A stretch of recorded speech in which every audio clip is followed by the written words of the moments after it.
Hello all my dear students, I hope you all are doing good. मैं उम्मीद करता हूं आप सब लोग बहुत बढ़िया होंगे। So I welcome you all to my CA final direct tax fast track batch of 2023। So बहुत मजा आने वाला है, बिलीव मी। बहुत जबरदस्त लेवल का कंटेंट मैं आपको देने की कोशिश करूंगा। बहुत जबरदस्त लेवल का नॉलेज मैं आपको देने की कोशिश करूंगा और एक ऐसे मुकाम पे लाकर खड़ा कर दूंगा, एक ऐसे सिचुएशन पे लाकर मैं आपको खड़ा कर दूंगा जहां पर बिलीव मी आपने डायरेक्ट टैक्स इससे पहले इस लेवल का कभी पढ़ा ही नहीं होगा। वो लेवल पे हम लोग पढ़ने की कोशिश करेंगे और एग्जाम में हम ये एक्सपेक्टेशन से पढ़ाई करेंगे कि एकदम डिफिकल्ट पेपर भी अगर आ जाता है तो हम उसको कैसे टैकल करें।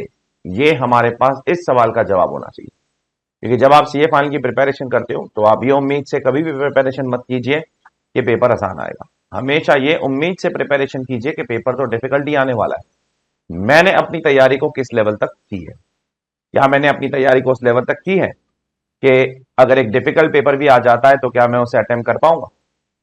तो all the latest recordings will be given to you. आपको सारी की सारी लेटेस्ट रिकॉर्डिंग्स दी जाएगी आपके एग्जाम के लिए। जो फाइनेंस एक्ट है, फाइनेंस एक्ट 2022 के हिसाब से अमेंडेड है। सारे सर्कुलर्स यहां पर अमेंडेड है, सब कुछ यहां पर कवर्ड है। हाँ, आगे जाकर अगर आईसीएआई आगे जाकर से नवंबर 23 के लिए अगर कुछ नई चीज लाता है, 2-4 पेज एक्स्ट्रा आता है, ज्यादा कुछ नहीं आता है, तो वो भी मेरी जिम्मेदारी है, डोंट वरी। एक बार आप मेरे पास आ गए, ये पूरी मेरी जिम्मेदारी है to teach you from start to end. ये मेरी जिम्मेदारी है, उसके बारे में आपको चिंता करने की बिल्कुल भी जरूरत नहीं है, टेंशन मत लेना, ठीक है। So how we are going to go about, sir हम लोग कैसे करने वाले ये पूरा का पूरा बैच। थोड़ा सा मैं उस पर आपको बात कर लेता हूं कि हम लोग कैसे करने वाले।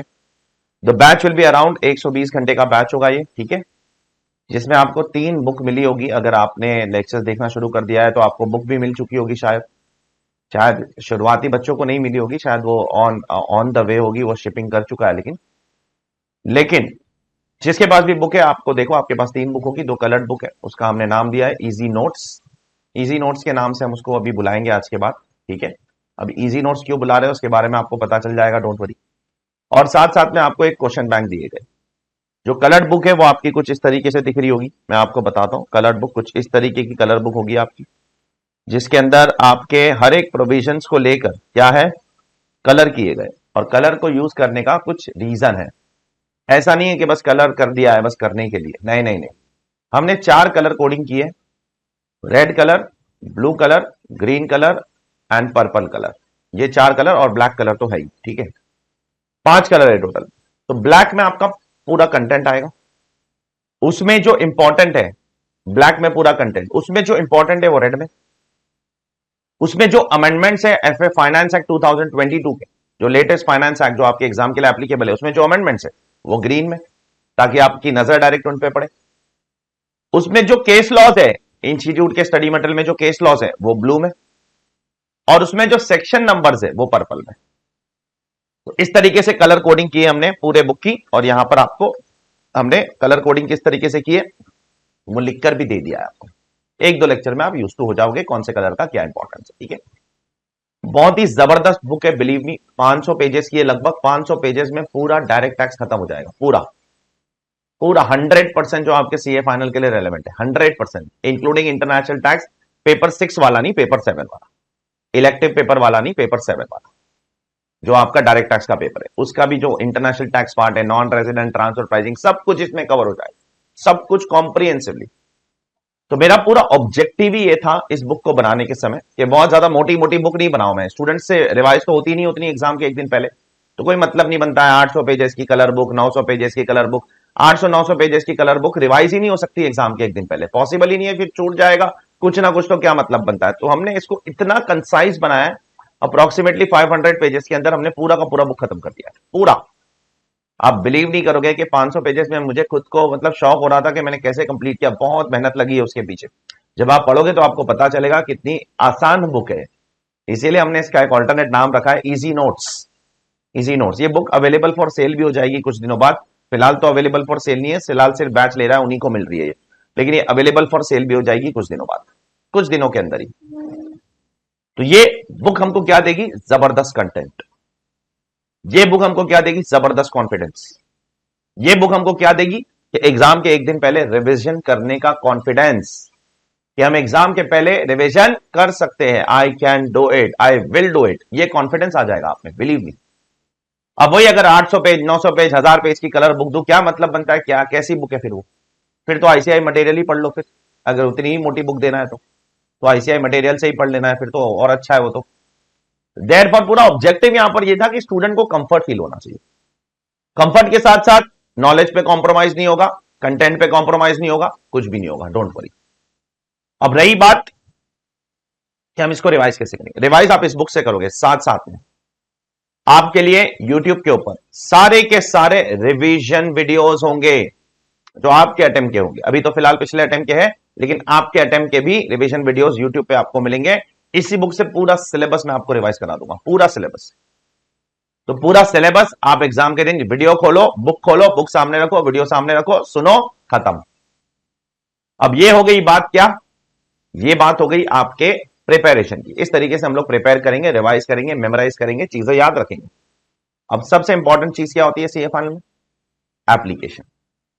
जब एग्जाम में क्वेश्चंस आएंगे तो हम क्या करेंगे? क्या हम क्वेश्चंस कर पाएंगे? डोंट वरी, उसके लिए आपको क्वेश्चन बैंक मिली है। देखो, आप क्वेश्चन बैंक के कवर पेज पर ही देख सकते हो उसका लेवल ऑफ कवरेज क्या है। क्वेश्चन बैंक के कवर पेज से आपको पता चल जाएगा उसमें मैंने क्या लेवल ऑफ कवरेज करके रखा हो। उसके अंदर आपको आईसीआई के सारे मटेरियल मिले, सारे क्वेश्चंस मिलेंगे आईसीआई मटेरियल के। उसके अंदर आपको फाइनेंस एक्ट 2022 के स्पेशल क्वेश्चंस मिलेंगे। उसके अंदर आपको मेरे बनाए हुए बहुत सारे क्वेश्चंस मिलेंगे जो किसी कॉन्सेप्ट को समझने के लिए बहुत जरूरी है, जो आईसीआई मटेरियल में भी नहीं है। उसके अंदर आपको पास्ट मॉक टेस्ट पेपर्स भी मिल जाएंगे आईसीआई के। उसके अंदर आपको पास आरटीपीस भी मिल जाएंगे आईसीआई के। और उसके अंदर आपको पास्ट पेपर्स भी मिल जाएंगे इंस्टीट्यूट के, एग्जाम पेपर्स, सजेस्टेड आंसर्स। सो एक ही जगह पर वन स्टॉप सोल्यूशन। आपको कोई मॉक टेस्ट पेपर फॉलो करने की जरूरत नहीं है, कोई आरटीपी देखने की जरूरत नहीं है, पुरानी आरटीपी। आपके अटेम्प्ट की जो आरटीपी होगी वो आप देख लेना, वो भी मैं यूट्यूब पे करा देता हूं, डोंट वरी। लेकिन past RTPs, past mock test, past paper सब उसमें कवर्ड है, सब कवर्ड है, कुछ भी टच करने की जरूरत है ही नहीं। तो ये लेवल का कंटेंट हम आपको देने की कोशिश करने वाले हैं और 120 घंटे के अंदर लगभग सब कुछ कवर करने की कोशिश करेंगे। मैक्सिमम क्वेश्चंस कवर करने की मैं कोशिश करूंगा। सारे तो नहीं कर पाऊंगा क्योंकि लगभग 450 500 क्वेश्चन है, उतने तो हो नहीं पाएंगे 120 घंटे।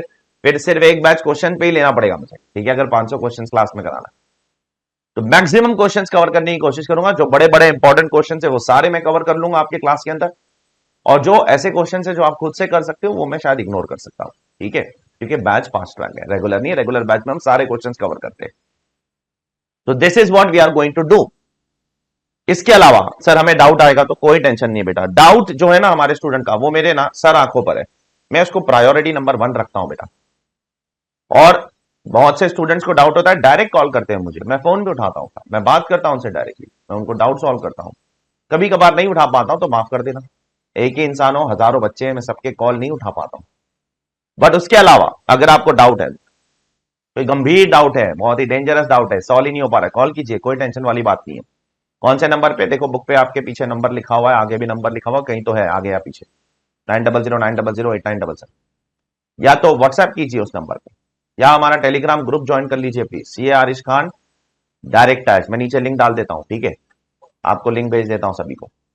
जब एनरोलमेंट करोगे तो मैं आपको लिंक भेजता हूं, तो आप वहां पर जाइए, देखो वहां पर हम लोग अपने स्टूडेंट्स के डाउट सॉल्व कर लेते हैं। डाउट सॉल्विंग मेरे सर आंखों पर है, मेरी प्रायोरिटी नंबर 1 है वो लाइफ में, मेरी प्रायोरिटी नंबर 1। मैं खाना भी खाता रहूंगा तो मैं खाना साइड में छोड़ देता हूं, पहले स्टूडेंट का डाउट सॉल्व करने की कोशिश करता हूं, क्योंकि मुझे लगता है कि अगर मैंने लेट किया तो स्टूडेंट का टाइम वेस्ट होगा, स्टूडेंट का टाइम वेस्ट होगा, उसका सिलेबस कवर करने में थोड़ी दिक्कत हो जाएगी, वो अच्छी बात नहीं है, वो अच्छी बात नहीं है। तो डाउट सॉल्विंग का बिल्कुल भी टेंशन मत लेना बेटा, ठीक है। लेकिन डाउट पूछते भी हो तो थोड़े रिलेवेंट डाउट पूछना, ऐसे ही डाउट मत पूछो तो आपके बुक के अंदर सामने लिखा हुआ है sir rate of depreciation of plant and machinery कितना है, 15%, अरे सामने लिखा है वही पूछ रहा है बेटा, तो ठीक है, थोड़ा सा पहले अपना रिसर्च कर लेना फिर पूछना बेटा, तो बेटर रहेगा आपके लिए भी और मेरे लिए भी, ठीक है। So that's it. So without wasting any further time शुरू करें बैच अपना, चलिए शुरू करते हैं, ठीक है। चलिए शुरू करते हैं। तो पहला टॉपिक जो हमारा होगा वो कौन सा होगा? सबसे इंपॉर्टेंट टॉपिक हम लोग सबसे पहले शुरू करने वाले हैं, कौन सा सर? पीजीबीपी, पीजीबीपी सबसे इंपॉर्टेंट टॉपिक है सीए फाइनल का, ये चीज दिमाग में रखना, profits and gains of business and profession, ठीक है। लेकिन उससे पहले मैं आपको कुछ ब्रीफ इंट्रोडक्शन दे दूंगा अपने इनकम टैक्स एक्ट के बारे में, उसी के बाद हम लोग जाएंगे अपने पहले टॉपिक की तरफ, ठीक है, दैट इज पीजीबीपी। अब ब्रीफ इंट्रोडक्शन क्या है, सबसे पहले एज ए स्टूडेंट आपको यह पता होना चाहिए दैट इनकम टैक्स लॉ के अंदर income is divided into 5 heads. Income कितने हेड्स में डिवाइडेड है? 5 हेड्स में डिवाइडेड है। तो इनकम 5 हेड्स में डिवाइडेड है, 5 हेड्स। तो ये कहां लिखा है, वेयर इट इज रिटन? तो ये लिखा है सेक्शन 14 के अंदर। आई डोंट नो आपको ये पता है कि नहीं पता है, वैसे पता होना चाहिए।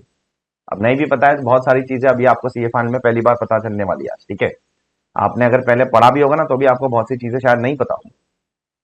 तो सेक्शन 14 जो है इनकम टैक्स लॉ का, वो बोलता है that income will be divided into how many heads? 5 heads. अब 5 हेड्स कौन से हैं? सबसे पहले सैलरी। सैलरी कहां से शुरू होता है? सेक्शन नंबर 15 से शुरू होता है, 17 पर खत्म हो जाता है।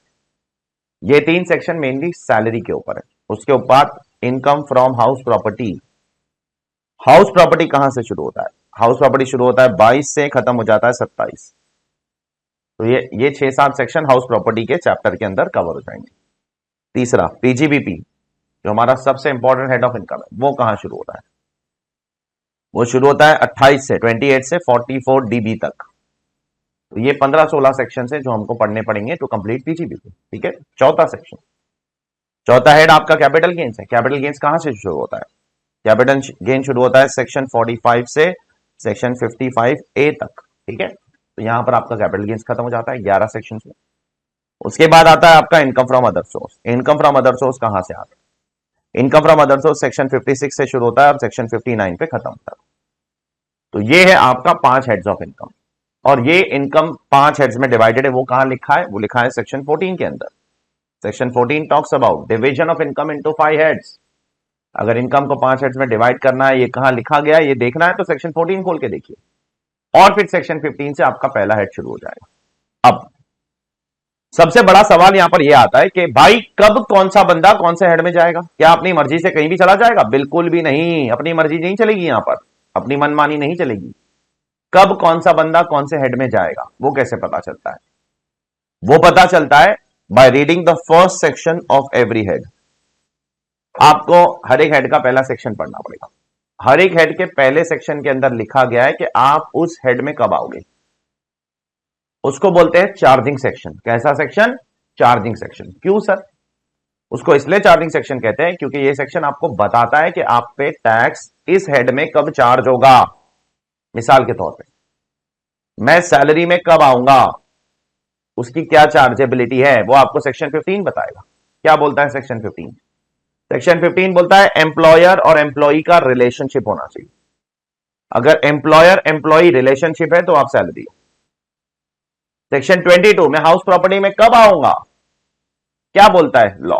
हाउस प्रॉपर्टी में कब आओगे आप हाउस प्रॉपर्टी में तब आओगे जब आप 3 कंडीशन फुलफिल करोगे। पहली, assessee is the owner of the house property. Second, the house property is a building or land appurtenant thereto. Condition number 3, the property should not be used for business or profession. ये 3 condition आप fulfil करो, house property में आ जाओगे। उसी तरीके से हर एक head में आने के कंडीशन है। ऐसा नहीं है कि अपनी मर्जी से जिधर जाना है जाओ। अगर अपनी मर्जी चले ना, अगर गवर्नमेंट आपको ऐसे खुला छोड़ देना भाई जिधर जाना है जाइए अपनी मर्जी से, तो हर एक बंदा पीजीबीपी में ही आएगा। क्यों? क्योंकि पीजीबीपी में बहुत सारे डिडक्शंस मिलते हैं, बहुत बेनिफिट्स है जो सैलरी वालों को नहीं है, हाउस प्रॉपर्टी वालों को नहीं है, कैपिटल गेन्स वालों को नहीं है, आईएफओएस वालों को नहीं है। जितने पीजीबीपी वालों को बेनिफिट्स है, तो मैक्सिमम लोग कहां जाएंगे? पीजीबीपी में ही जाएंगे, क्योंकि वहां पर बहुत सारे डिडक्शंस है, बहुत बेनिफिट्स है। तो अपनी मर्जी नहीं चलती है बेटा, ये चीज दिमाग में। यहां पर क्या चलता है? चलता है गवर्नमेंट की मर्जी चलती है। कानून में गवर्नमेंट चलाएगा मर्जी, टैक्स पेयर असेसी मर्जी नहीं चलाएगा। देयरफॉर मैं पीजीबीपी में कब आऊंगा, उसके लिए हमको सेक्शन 28 पढ़ना पड़ेगा। मैं कैपिटल गेन्स में कब आऊंगा, उसके लिए आपको सेक्शन 45 पढ़ना पड़ेगा। मैं आईएफओएस में कब आऊंगा, उसके लिए आपको सेक्शन 56 पढ़ना पड़ेगा। आपको ये सारे सेक्शंस पढ़ने पड़ेंगे, तब जाके आपको पता चलेगा आप कौन से हेड में कब आओगे। भाई ऐसे ही नहीं आ जाओगे, ठीक है। तो अपनी मर्जी नहीं है। तो आज हमको सबसे पहले क्या पढ़ना है? कि भाई मैं पीजीबीपी में कब आऊंगा, क्योंकि आज हम पीजीबीपी पढ़ रहे हैं। अरे जब कैपिटल गेन्स पढ़ेंगे तब देख लेंगे मैं कैपिटल गेन्स में कब आता हूं, ठीक है। जब आईएफओएस पढ़ेंगे तब देख लेंगे आईएफओएस में कब आता हूं। तो रिस्पेक्टिव हेड पढ़ते समय रिस्पेक्टिव हेड की चार्जिंग सेक्शन को भी देख लेंगे। आज हम पीजीबीपी से शुरू करने वाले हैं, जो हमारा सबसे बड़ा टॉपिक है, सबसे इंपॉर्टेंट टॉपिक है एग्जाम के लिए। सबसे इंपॉर्टेंट क्यों बोल रहा हूं, क्योंकि पीजीबीपी एग्जाम में पहला क्वेश्चन होता है और वो भी कंपलसरी होता है, वो ऑप्शन में नहीं आता है। बाकी पूरा पेपर ऑप्शन में आ सकता है, आप छोड़ सकते हो, लेकिन पीजीबीपी छोड़ नहीं पाओगे, क्योंकि question number 1 compulsory question PGBP. Therefore ये बहुत ही ज्यादा क्रिटिकल और इंपॉर्टेंट टॉपिक हो जाता है आपके एग्जाम के लिए, ठीक है। सो क्या बोलता है sir section 28? Section 28 charging section है पीजीबीपी का, ठीक है।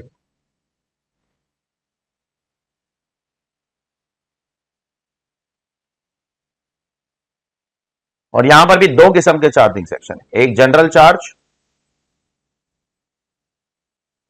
और एक आगे जाकर आएगा स्पेशल चार्ज, ठीक है। अब स्पेशल चार्ज को हम लोग होल्ड पे रखते हैं अभी फिलहाल, अभी उस पर बात नहीं करेंगे, सब एक साथ बात करेंगे तो कंफ्यूजन होगा। आराम आराम से करना है, घाई नहीं है, जल्दबाजी नहीं, कोई जल्दबाजी नहीं करना है, अच्छे से पढ़ना है सिलेबस को। जनरल चार्ज, जनरल चार्ज कहां पर है? सेक्शन 28 क्लॉज 1 क्या बोलता है सर ये सेक्शन?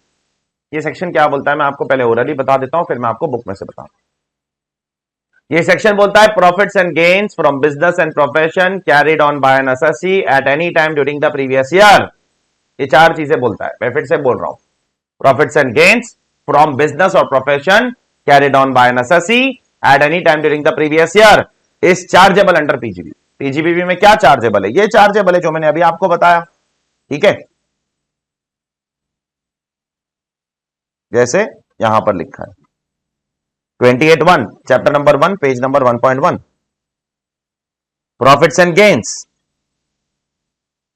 फ्रॉम बिजनेस और profession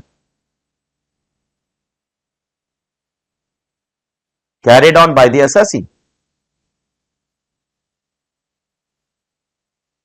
eight any time during the previous year. ये चार चीजें कवर्ड है यहां पर पीजीबीपी के अंदर। ये चार कंडीशन फुलफिल कर लो, आपकी इनकम कहां कवर हो जाएगी? पीजीबीपी में।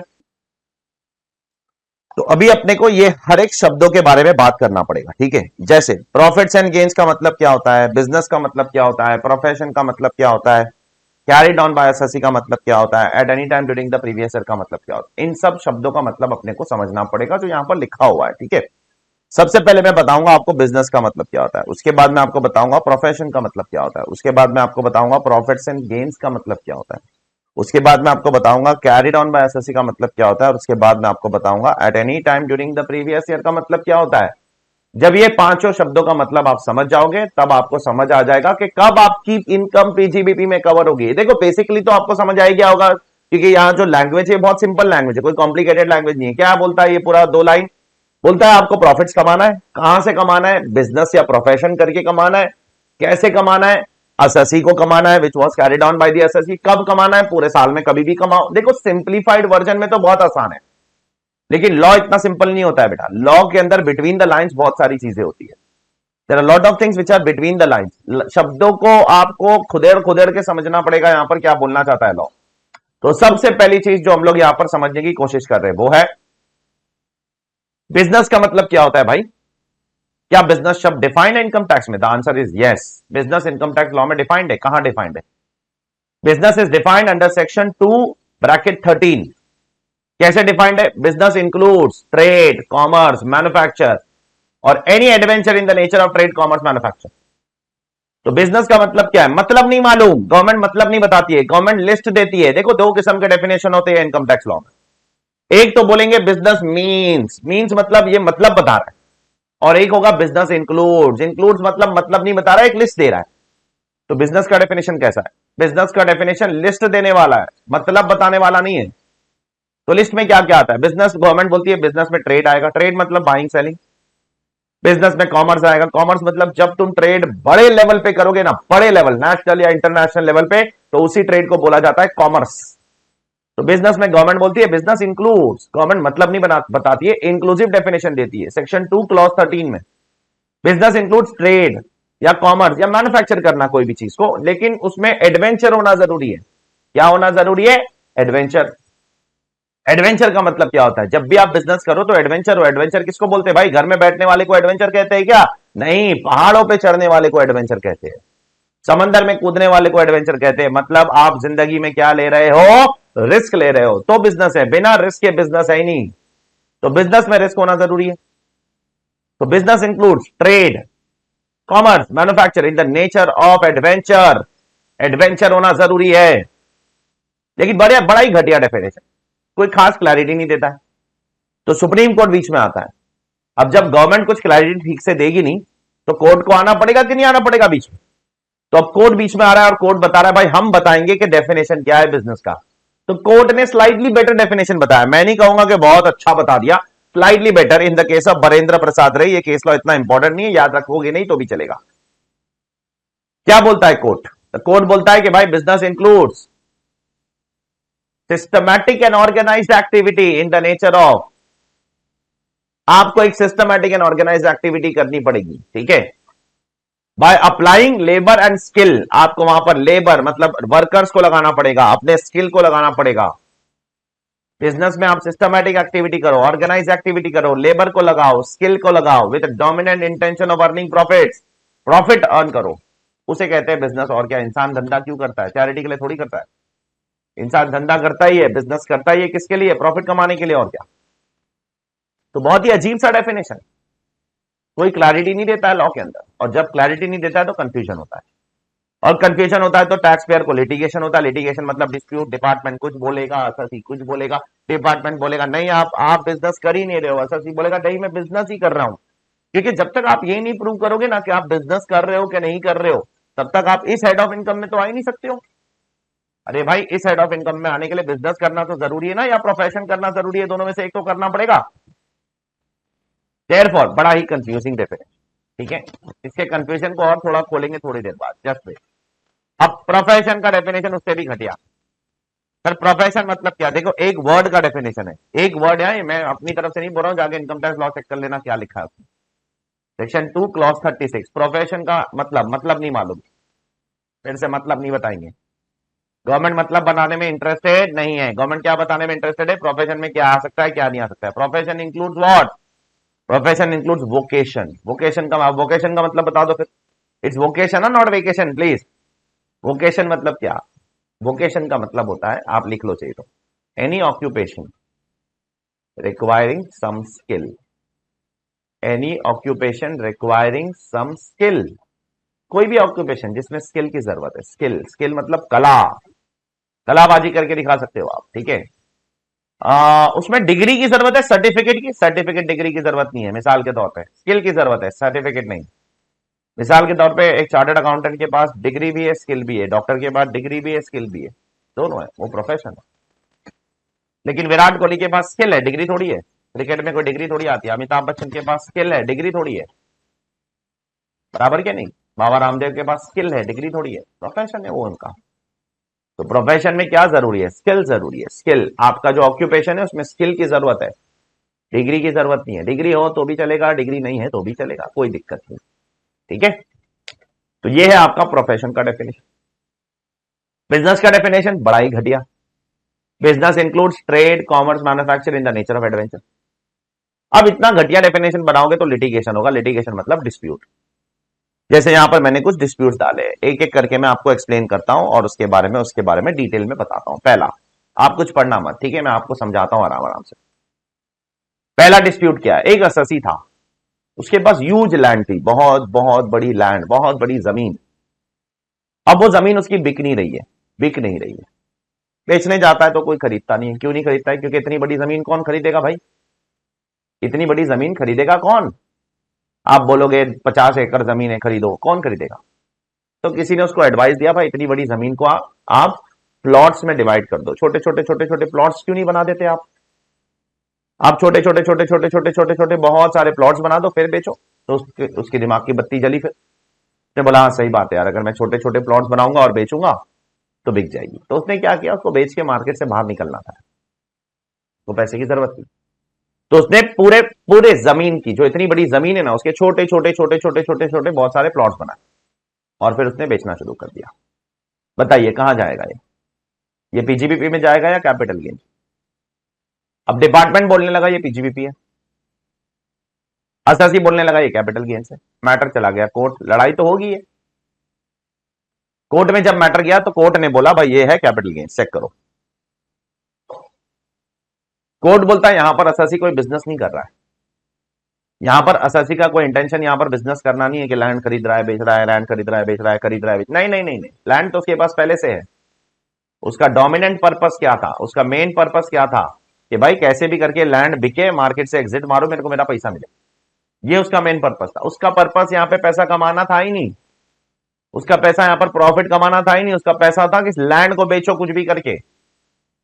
तो यहां पर वो कोई सिस्टमैटिक एंड ऑर्गेनाइज एक्टिविटी नहीं कर रहा है, यहां पर कोई लेबर और स्किल अप्लाई नहीं कर रहा है, तो ये बिजनेस कैसे हो जाएगा, ये तो कैपिटल गेन्स में आ जाएगा, ये कैपिटल गेन्स में चला जाएगा। देयरफॉर रेलेवेंट हेड कौन सा है, कैपिटल गेन्स। यहां पर उसके रिमार्क्स है, रिमार्क्स मतलब उसका उसके ऊपर एक्सप्लेनेशन, ठीक है। सिमिलरली एक असेसी था, उसने क्या किया, एक जमीन खरीदा बहुत बड़ी, उस जमीन पे एक कॉलोनी कंस्ट्रक्ट किया, कॉलोनी मतलब पूरी रेजिडेंशियल कॉलोनी, फिर उसके ऊपर उसने स्कूल बनाया, कॉलेजेस बनाया, हॉस्पिटल बनाया, थिएटर्स बनाया, मॉल्स बनाया, गार्डन बनाया, ये सब बनाया। और फिर उसने अपने घरों को बेचना शुरू किया, मॉल को बेचना शुरू किया, स्कूल्स को बेचना शुरू किया, ठीक है। अब बताइए ये क्या है, क्या ये बिजनेस एक्टिविटी है या नहीं है, डेफिनेटली है। यहां पर एक असेसी पूरा प्लान्ड तरीके से सिस्टमैटिक एंड ऑर्गेनाइज एक्टिविटी कर रहा है of applying labour and skill with a dominant intention of earning profits, ये होता है आपका पीजीबीपी। इज इट क्लियर, ये है आपका पीजीबीपी, चेक कर लीजिए यहां पर, ये आपका पीजीबीपी है, ठीक है। तो ये आपकी पीजीबीपी इनकम। देयरफॉर बेटा ये चीज हमेशा याद रखना, क्लासिफिकेशन ऑफ इनकम ना इतना आसान काम नहीं है, बहुत कॉम्प्लिकेटेड इशू है ये। क्या इनकम में आएगा, क्या इनकम में नहीं आएगा, इतना आसान नहीं है, इतना आसान नहीं है। क्या कौन से हेड में आएगा, क्या पीजीबीपी में आएगा, क्या कैपिटल गेन्स में आएगा, क्या आईएफओएस में आएगा, क्या सैलरी में आएगा, क्या एचपी में आएगा, ये इतना आसान काम नहीं है। प्रैक्टिकल लाइफ में बहुत कॉम्प्लिकेटेड इशू है ये। आप बोलोगे पीजीबीपी, ऑफिसर बोलेगा हाउस प्रॉपर्टी, सीधा हेड ऑफ इनकम बदल जाएगा। हेड ऑफ इनकम बदलने की वजह से भयंकर टैक्स लायबिलिटी यहां से वहां हो जाएगी, भयंकर टैक्स लायबिलिटी में बदलाव आ जाएगा, एंड देयरफॉर आप फंस जाओगे बुरी तरीके से। Therefore you have to be very careful, आपको बहुत केयरफुल रहना पड़ता है प्रैक्टिकल लाइफ में जब आप इनकम क्लासिफिकेशन करते हो। यहां पर हम कुछ इश्यूज देख रहे हैं यहां पर, ठीक है। जैसे अगला इशू, अभी मैं आपसे जनरली पूछूं एज ए स्टूडेंट कि इंटरेस्ट इनकम कहां जाएगा, आंख बंद करके सब बोलेंगे आईएफओएस, बोलेंगे कि नहीं बोलेंगे, यही पढ़ा है ना आज तक आपने। इंटरेस्ट इनकम कहां जाएगा, आप लोग आंख बंद करके बोल दोगे आईएफओएस, बोलोगे कि नहीं बोलोगे बेटा, सर इंटरेस्ट इनकम तो आईएफओएस में जाता है सर, सही बात है, बट हमेशा जरूरी नहीं है आईएफओएस में जाए, हमेशा जरूरी नहीं है आईएफओएस में। क्यों सर, क्योंकि आईएफओएस में क्या लिखा है पता है आपको, आईएफओएस में लिखा है interest income will be covered under IFOS if not under PGBP, ऐसे शब्द है वहां पर। इसका मतलब इंटरेस्ट इनकम पीजीबीपी में भी जा सकता है, जा सकता है। कब जा सकता है, अगर वो इंटरेस्ट कमाने का इंटेंशन ही आपका बिजनेस करना है तो पीजीबीपी में जाएगा। मिसाल के तौर पे, मिसाल के तौर पे एग्जांपल दे रहा हूं, सपोज गवर्नमेंट से मुझे एक कॉन्ट्रैक्ट मिलना है, ठीक है, गवर्नमेंट मुझे एक कॉन्ट्रैक्ट दे रही है कंस्ट्रक्शन का, बहुत बड़ा कॉन्ट्रैक्ट, लेकिन गवर्नमेंट बोल रही है हमको आप पे भरोसा नहीं है भाई, आप कंस्ट्रक्शन का कॉन्ट्रैक्ट समय पे कंप्लीट करोगे कि नहीं करोगे। मैंने बोला हाँ करूंगा, क्यों नहीं करूंगा, जरूर करूंगा, कंस्ट्रक्शन का कॉन्ट्रैक्ट जरूर समय पे कंप्लीट करूंगा, डोंट वरी। तो गवर्नमेंट को मुझ पर भरोसा नहीं, मैं बोला अरे तुम्हारा भरोसा लेने के लिए अब क्या करूं मैं बताओ, मैं बोल रहा हूं ना मुंह से, मैं अपनी जबान दे रहा हूं आपको, अरे बोले जबान की कोई अहमियत नहीं है आज की जमाने में, ठीक है। मैं बोला ठीक है, तो मैं बैंक जाता हूं, बैंक में जाकर मैं 100 करोड़ की एफडी बनाता हूं, कितने करोड़ की, 100 करोड़ की फिक्स डिपॉजिट बनाता हूं, और आपको बैंक गारंटी देता हूं कि अगर मैंने कंस्ट्रक्शन का टाइम पे कंप्लीट नहीं किया तो ये एफडी से पैसा आप ले लेना, बैंक गारंटी। गवर्नमेंट बोलती है अब ठीक है, अब तो दोगे कॉन्ट्रैक्ट मुझे, गवर्नमेंट बोली हाँ आप देंगे कॉन्ट्रैक्ट, जाओ। तो मैं बैंक गया, मैं बैंक में जाकर बोला मेरे को 100 करोड़ की एफडी बनाना है, क्योंकि मुझे इस बंदे के नाम पे, इस गवर्नमेंट के नाम पे एक बैंक गारंटी चाहिए। तो अब जो ये एफडी से मैं इंटरेस्ट कमा रहा हूं, क्या ये अदर सोर्स की इनकम है, क्या ये एफडी मैंने इंटरेस्ट कमाने के लिए लिया हूं, या एफडी मैंने बिजनेस का कॉन्ट्रैक्ट लेने के लिए लिया हूं, बताइए मुझे आप लोग, ये फिक्स डिपॉजिट मैंने क्या इंटरेस्ट खाने के लिए या इंटरेस्ट कमाने के लिए मैंने खरीदा हूं फिक्स डिपॉजिट? बिल्कुल नहीं। ये फिक्स डिपॉजिट मेरा खरीदने का इंटेंशन ही है ताकि मुझे बिजनेस में फायदा मिल जाए। तो ऐसा interest will be covered under PGBP, always be remember, always remember this. तो इंटरेस्ट इनकम हमेशा आईएफओएस में आता ही नहीं है। इंटरेस्ट कभी आईएफओएस, कभी PGBP, that depends upon the facts and circumstance of every case. आपको हर एक केस के फैक्ट्स एंड सर्कमस्टेंस को जानना पड़ेगा कि इंटरेस्ट कब आईएफओएस, कब पीजीबीपी। तो इंटरेस्ट पीजीबीपी में भी जा सकता है, आईएफओएस में। हाँ, अगर आपका इंटेंशन ही वो एफडी बनाने का ये था कि भाई एफडी में पैसा डाल दो, थोड़ा बहुत इंटरेस्ट आते रहेगा, गुजारा होता रहेगा जिंदगी का, तो वो इंटरेस्ट आईएफओएस है। तो अगर आपका इंटरेस्ट कमाने का इंटेंशन ही इंटरेस्ट कमाना है तो आईएफओएस। लेकिन अगर आपका इंटरेस्ट कमाने का इंटेंशन इंटरेस्ट कमाना नहीं है बल्कि बिजनेस का कॉन्ट्रैक्ट लेना है तो पीजीबीपी। ये लिखा गया यहां पर थर्ड केस में, बहुत इंपॉर्टेंट इशू है, बहुत इंपॉर्टेंट इशू है, बहुत बहुत बहुत ज्यादा इंपॉर्टेंट इशू। ये सब अलग अलग वेरिएशंस है जो कोर्ट के सामने आए। मेरा काम है आपको बताना, क्योंकि आपके स्टडी मटेरियल में ये सारे कवर्ड है। प्रैक्टिकल लाइफ में तो ऐसे हजारों लाखों केसेस है, बट सारे तो हम कर नहीं सकते, जितने एग्जाम से रेलेवेंट है उतने ही करेंगे। नेक्स्ट, एक अससी है, उसके पास फैक्ट्री है, फैक्ट्री में प्लांट एंड मशीनरी है, फर्नीचर है। अब फैक्ट्री में लग गया लॉकआउट, ताला कुछ दिनों के लिए, एम्प्लॉय चले गए स्ट्राइक पे। अब क्योंकि एम्प्लॉय स्ट्राइक पे चले गए, फैक्ट्री में ताला लग गया। तो अभी मालिक सोच रहा है यार, अरे यार ये एम्प्लॉय को जब तक बनाऊंगा तब तक मेरा धंधा तो बंद है क्योंकि प्रोडक्शन रुक गया है। तो मैं क्या करता हूं, अपनी फैक्ट्री, प्लांट, मशीनरी सब किसी को रेंट पे दे देता हूं, थोड़ा बहुत तो पैसा कमा लूंगा। तो अब ये इनकम कहां जाएगी? फैक्ट्री में लॉकआउट लग चुका है, ताला लग चुका है टेम्पररी, जब तक एम्प्लॉयज मान नहीं जाते। तो जब तक एम्प्लॉय मान नहीं जाते फैक्ट्री के अंदर ताला है, तो तब तक का जो मेरा टाइम वेस्ट हो रहा है उसके लिए मैंने अपने फैक्ट्री के अंदर प्लांट मशीनरी जो थी किसी को रेंट पे दे दी, उससे थोड़ा बहुत पैसा कमा रहा हूं, ताकि जो मशीनरी का वेर एंड टेयर है वो तो निकल जाए। मशीनरी में अगर कोई रिपेयर करवाना है उसका तो खर्चा निकल जाए वहां से। तो गवर्नमेंट बोलती है ये पीजीबीपी इनकम है। क्यों? क्योंकि ये इसकी बिजनेस इंटेलिजेंस है, ये इसकी बिजनेस की सतर्कता है, इंटेलिजेंस है, अलर्टनेस है, अलर्टनेस है उसकी, कि भाई उसको पता है कि भाई अभी लॉकआउट चल रहा है, बिजनेस बंद है, तो टेम्पररी थोड़ा सा क्या करते हैं हम लोग, इसको रेट आउट करके थोड़ा बहुत इनकम कमा लेते हैं। ये इसकी पीजीबीपी इनकम है, ये इसकी आईएफओएस इनकम नहीं है। तो what is PGBP, what is IFOS, what is capital gains, what is HP, what is salary? ये बहुत ही डाइवर्स इशू है, बहुत ही कॉम्प्लिकेटेड इशू है, इतना सिंपल और सिंप्लीफाइड इशू नहीं है बेटा, ये बहुत ज्यादा कॉम्प्लिकेटेड इशू है, ये बहुत मगजमारी वाला इशू है। क्या पीजीबीपी, क्या कैपिटल गेन्स, क्या आईएफओएस, क्या एचपी, सब कॉम्प्लिकेटेड है। नेक्स्ट इशू, आप गोडाउन लेट आउट कर रहे हो, देखो जरा बराबर से। Letting out of godown and provision of warehousing services be subject to income from house property और पीजीबीपी। तो यहां पर मैं आपको गोडाउन दे रहा हूं, गौर से सुनना, यहां पर एक अलग पॉइंट है। मैं आपको गोडाउन दे रहा हूं, लेकिन गोडाउन देने के साथ साथ मैं आपको और भी कुछ सर्विसेज दे रहा हूं, लाइक पेस्ट कंट्रोल की सर्विस दे रहा हूं, रोडेंट कंट्रोल, फ्यूमिगेशन सर्विस, ताकि आपका गुड्स प्रिजर्व रहे। ठीक है, तो ये कहां जाएगा? मैं आपको सिर्फ जगह नहीं दे रहा हूं, सिर्फ जगह नहीं दे रहा हूं, मैं आपको जगह देने के साथ साथ बहुत सारी चीजें भी दे रहा हूं साथ में। मैंने आपको बताया ना, मैं आपको सिर्फ जगह नहीं दे रहा हूं गोडाउन के लिए, गोडाउन के लिए जगह तो दे ही रहा हूं, साथ साथ में मैं आपको पेस्ट कंट्रोल की सर्विस भी दे रहा हूं कि भाई मैं पेस्ट कंट्रोल करवाता रहूंगा, फ्यूमिगेशन सर्विसेज कर, फ्यूमिगेशन मतलब आपके कोई प्रोडक्ट खराब नहीं हो उसके लिए प्रॉपर सर्विसेज आपको देता रहूंगा, प्रिजर्वेशन करता रहूंगा। तो गवर्नमेंट ने बोला भाई ये यहां पर सिर्फ लेट आउट थोड़ी कर रहा है, ये तो यहां पर बहुत सारी चीजें कर रहा है, तो ये चली जाएगी पीजीबीपी में। केयरफुल रहना, बहुत इंपॉर्टेंट इशू है। मद्रास हाईकोर्ट का जजमेंट है और ये रिसेंट जजमेंट है, बहुत ज्यादा पुराना नहीं है, बाकी सब जजमेंट जो ऊपर वाले थे बहुत पुराने थे।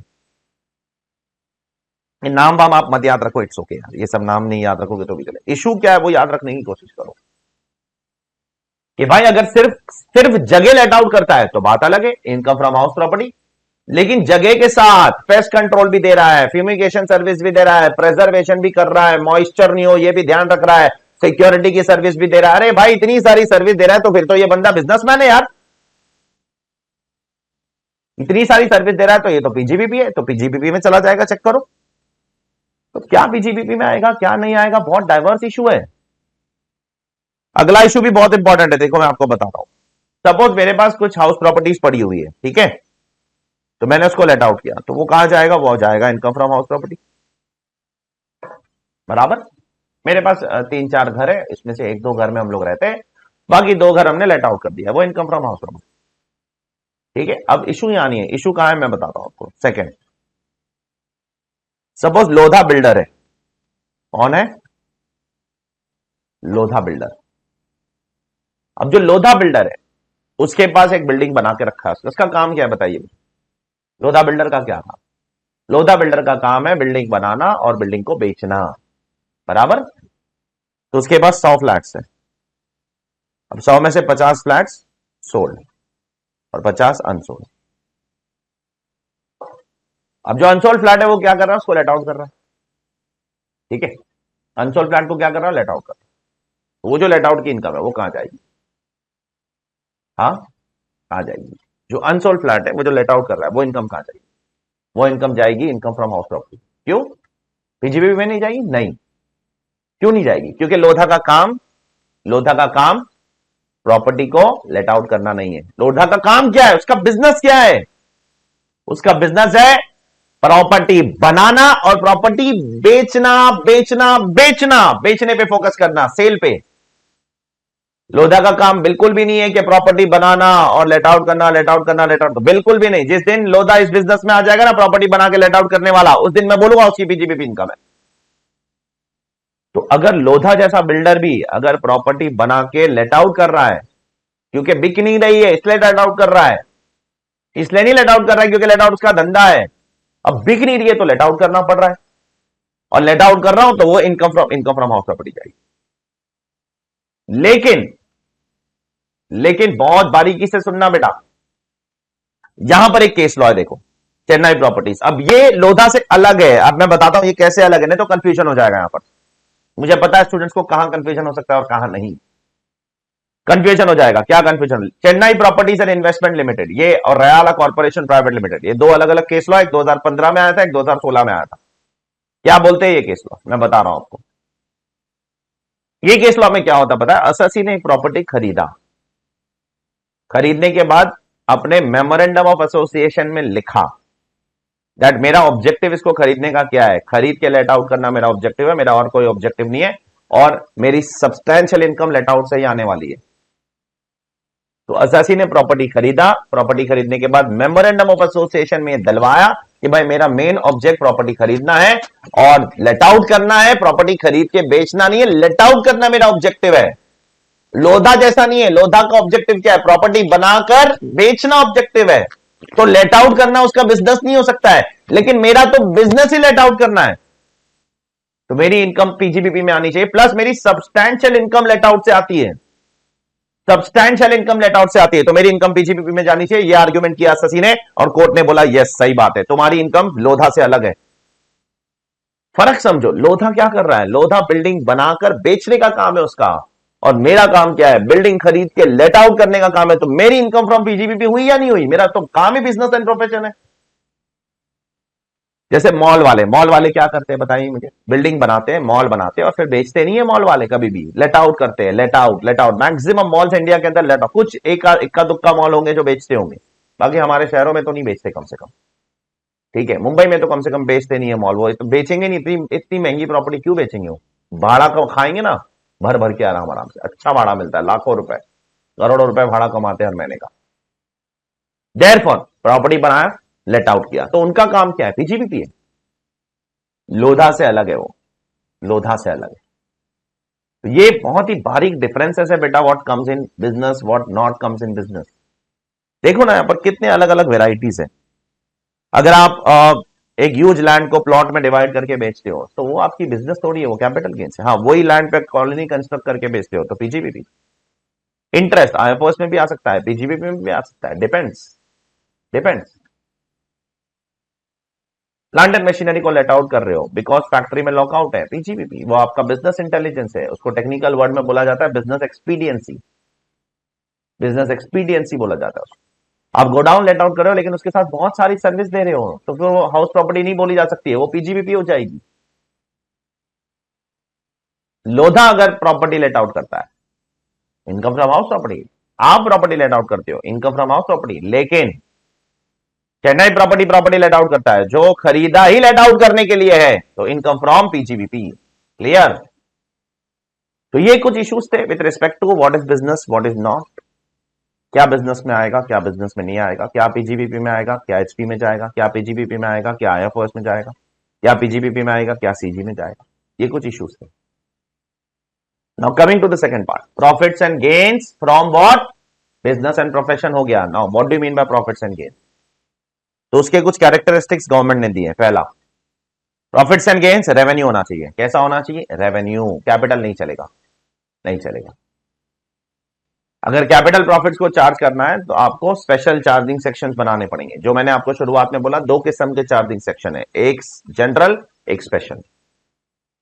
तो अगर कैपिटल प्रॉफिट्स को गवर्नमेंट को चार्ज करना है, स्पेशल चार्जिंग सेक्शन बनाना पड़ेगा। यहां पर तो सेक्शन 28(1) में चार्ज नहीं हो सकता है, ठीक है, नहीं चार्ज हो सकता, ठीक है, ये पहली चीज है। तो कैपिटल रिसीट्स अगर कुछ मिलता है आपको, capital receipts are not covered here, will not be taxable over here. Capital receipts यहां पर टैक्सेबल नहीं है। 28(1) में प्रॉफिट का मतलब रेवेन्यू प्रॉफिट। ओके, कैसा प्रॉफिट? प्रॉफिट मतलब सिर्फ रेवेन्यू, रेवेन्यू और रेवेन्यू प्रॉफिट, कैपिटल प्रॉफिट नहीं आएगा। दूसरा, प्रॉफिट्स लीगल बिजनेस से भी आ सकते हैं, इलीगल बिजनेस से भी आ सकते हैं, उससे हमको कोई फर्क नहीं पड़ता है। अगर आप लीगल बिजनेस कर रहे हो तो आपसे तो टैक्स लेंगे ही। अगर इलीगल बिजनेस कर रहे हो, जैसे गुजरात में बोला गया है कि शराब नहीं बेचना है, फिर भी आप शराब बेचते हो गुजरात में, पकड़े जाते हो।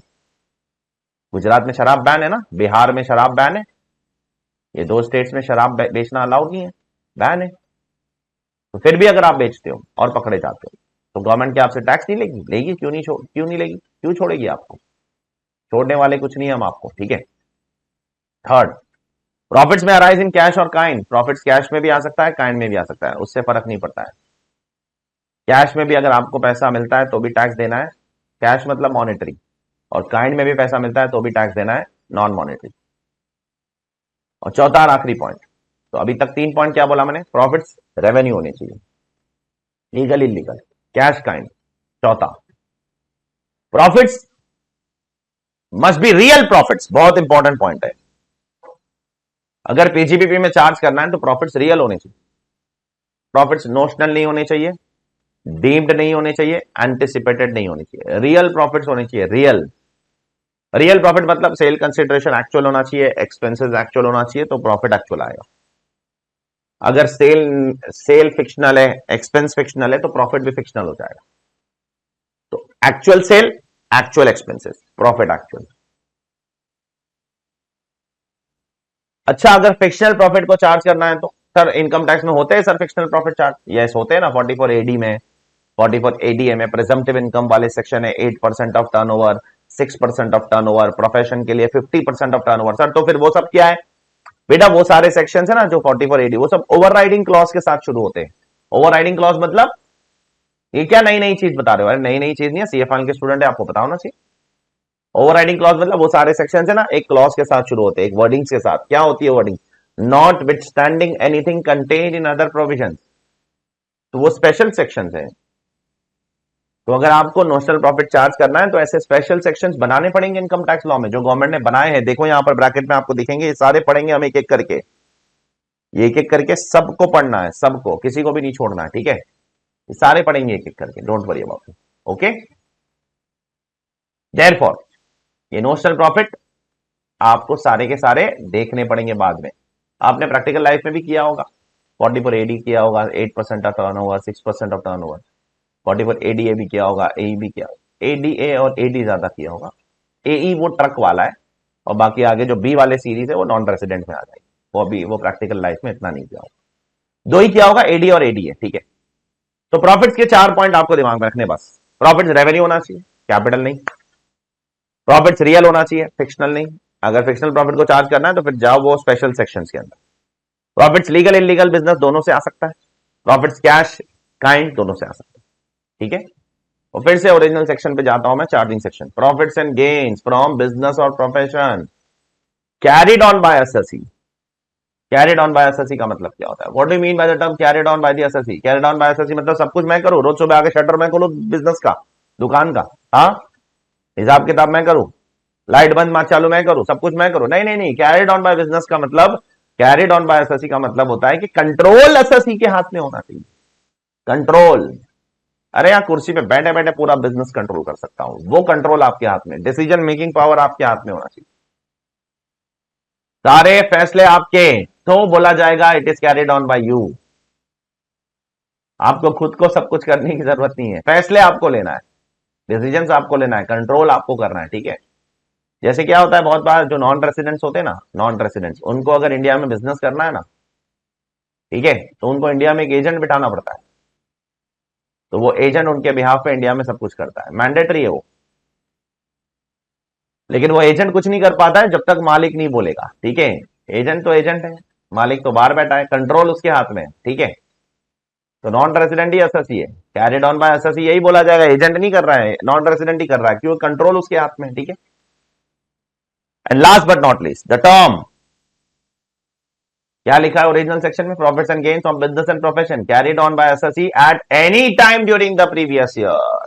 क्या लिखा है, at any time during the previous year. क्या पूरे साल बिजनेस करना जरूरी है, बिल्कुल भी नहीं। At any time during the previous year करोगे तो भी चल जाएगा, some time during the previous year करोगे तो भी चल जाएगा, चल जाएगा। पूरा 365 दिन करना जरूरी नहीं है, डिपेंड करता है ना, नेचर ऑफ प्रोडक्ट पे भी तो डिपेंड करता है, क्या प्रोडक्ट बना रहे हो, क्या बेच रहे हो, उस पर डिपेंड करता है कितने दिन बिजनेस चलेगा, कितने दिन नहीं चलेगा। आप डिटर्जेंट पाउडर बना रहे हो तो रोज चलेगा, आप रोल्स रॉयस की गाड़ी बना रहे हो तो 6 महीने में एक बिकेगी, शायद साल में एक बिकेगी, या 2 साल में एक बिकेगी, डिपेंड करती है। 5-5, 8-8, 10-10 करोड़, 12-12 करोड़ की गाड़ी रोज थोड़ी खरीदता है कोई।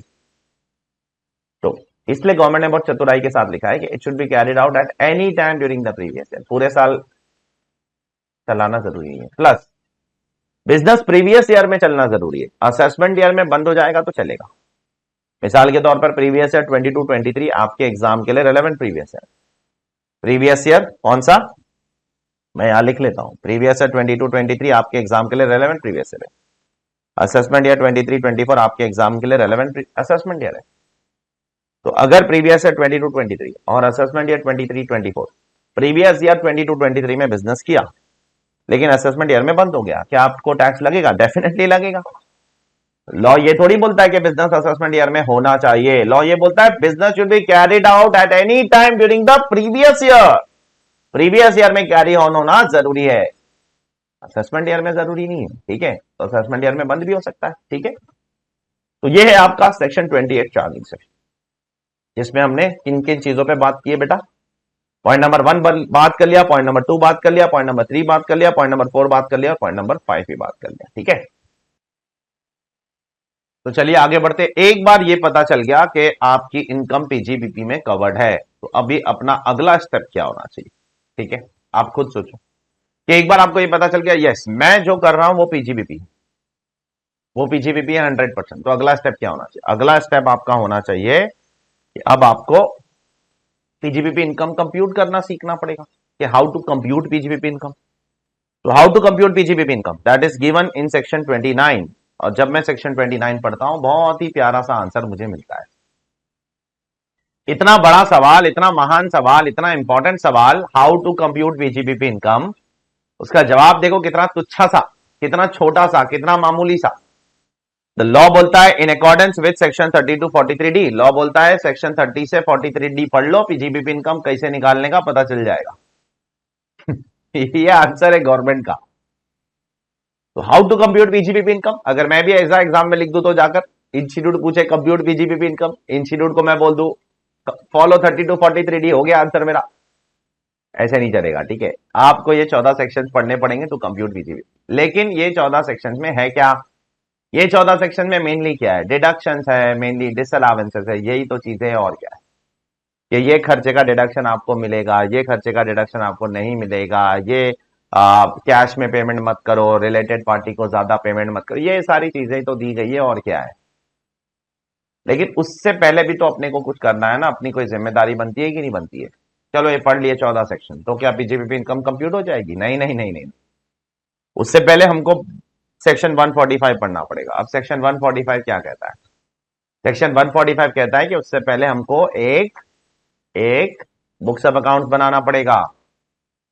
तो हम बुक्स ऑफ अकाउंट्स कैसे बनाएंगे, वो सेक्शन 145 बताता है। सेक्शन 145 बोलता है कि अगर आप पीजीबीपी या आईएफओएस वाले एसएससी हो, कौन से हेड में हो, बिजनेस एंड प्रोफेशन या आईएफओएस, तो आपके पास दो ऑप्शन है, या मर्केंटाइल सिस्टम फॉलो करो, मतलब अक्रूवल सिस्टम, या कैश सिस्टम। जो भी फॉलो कर रहे हो रेगुलरली फॉलो करना, बस मेहरबानी करके।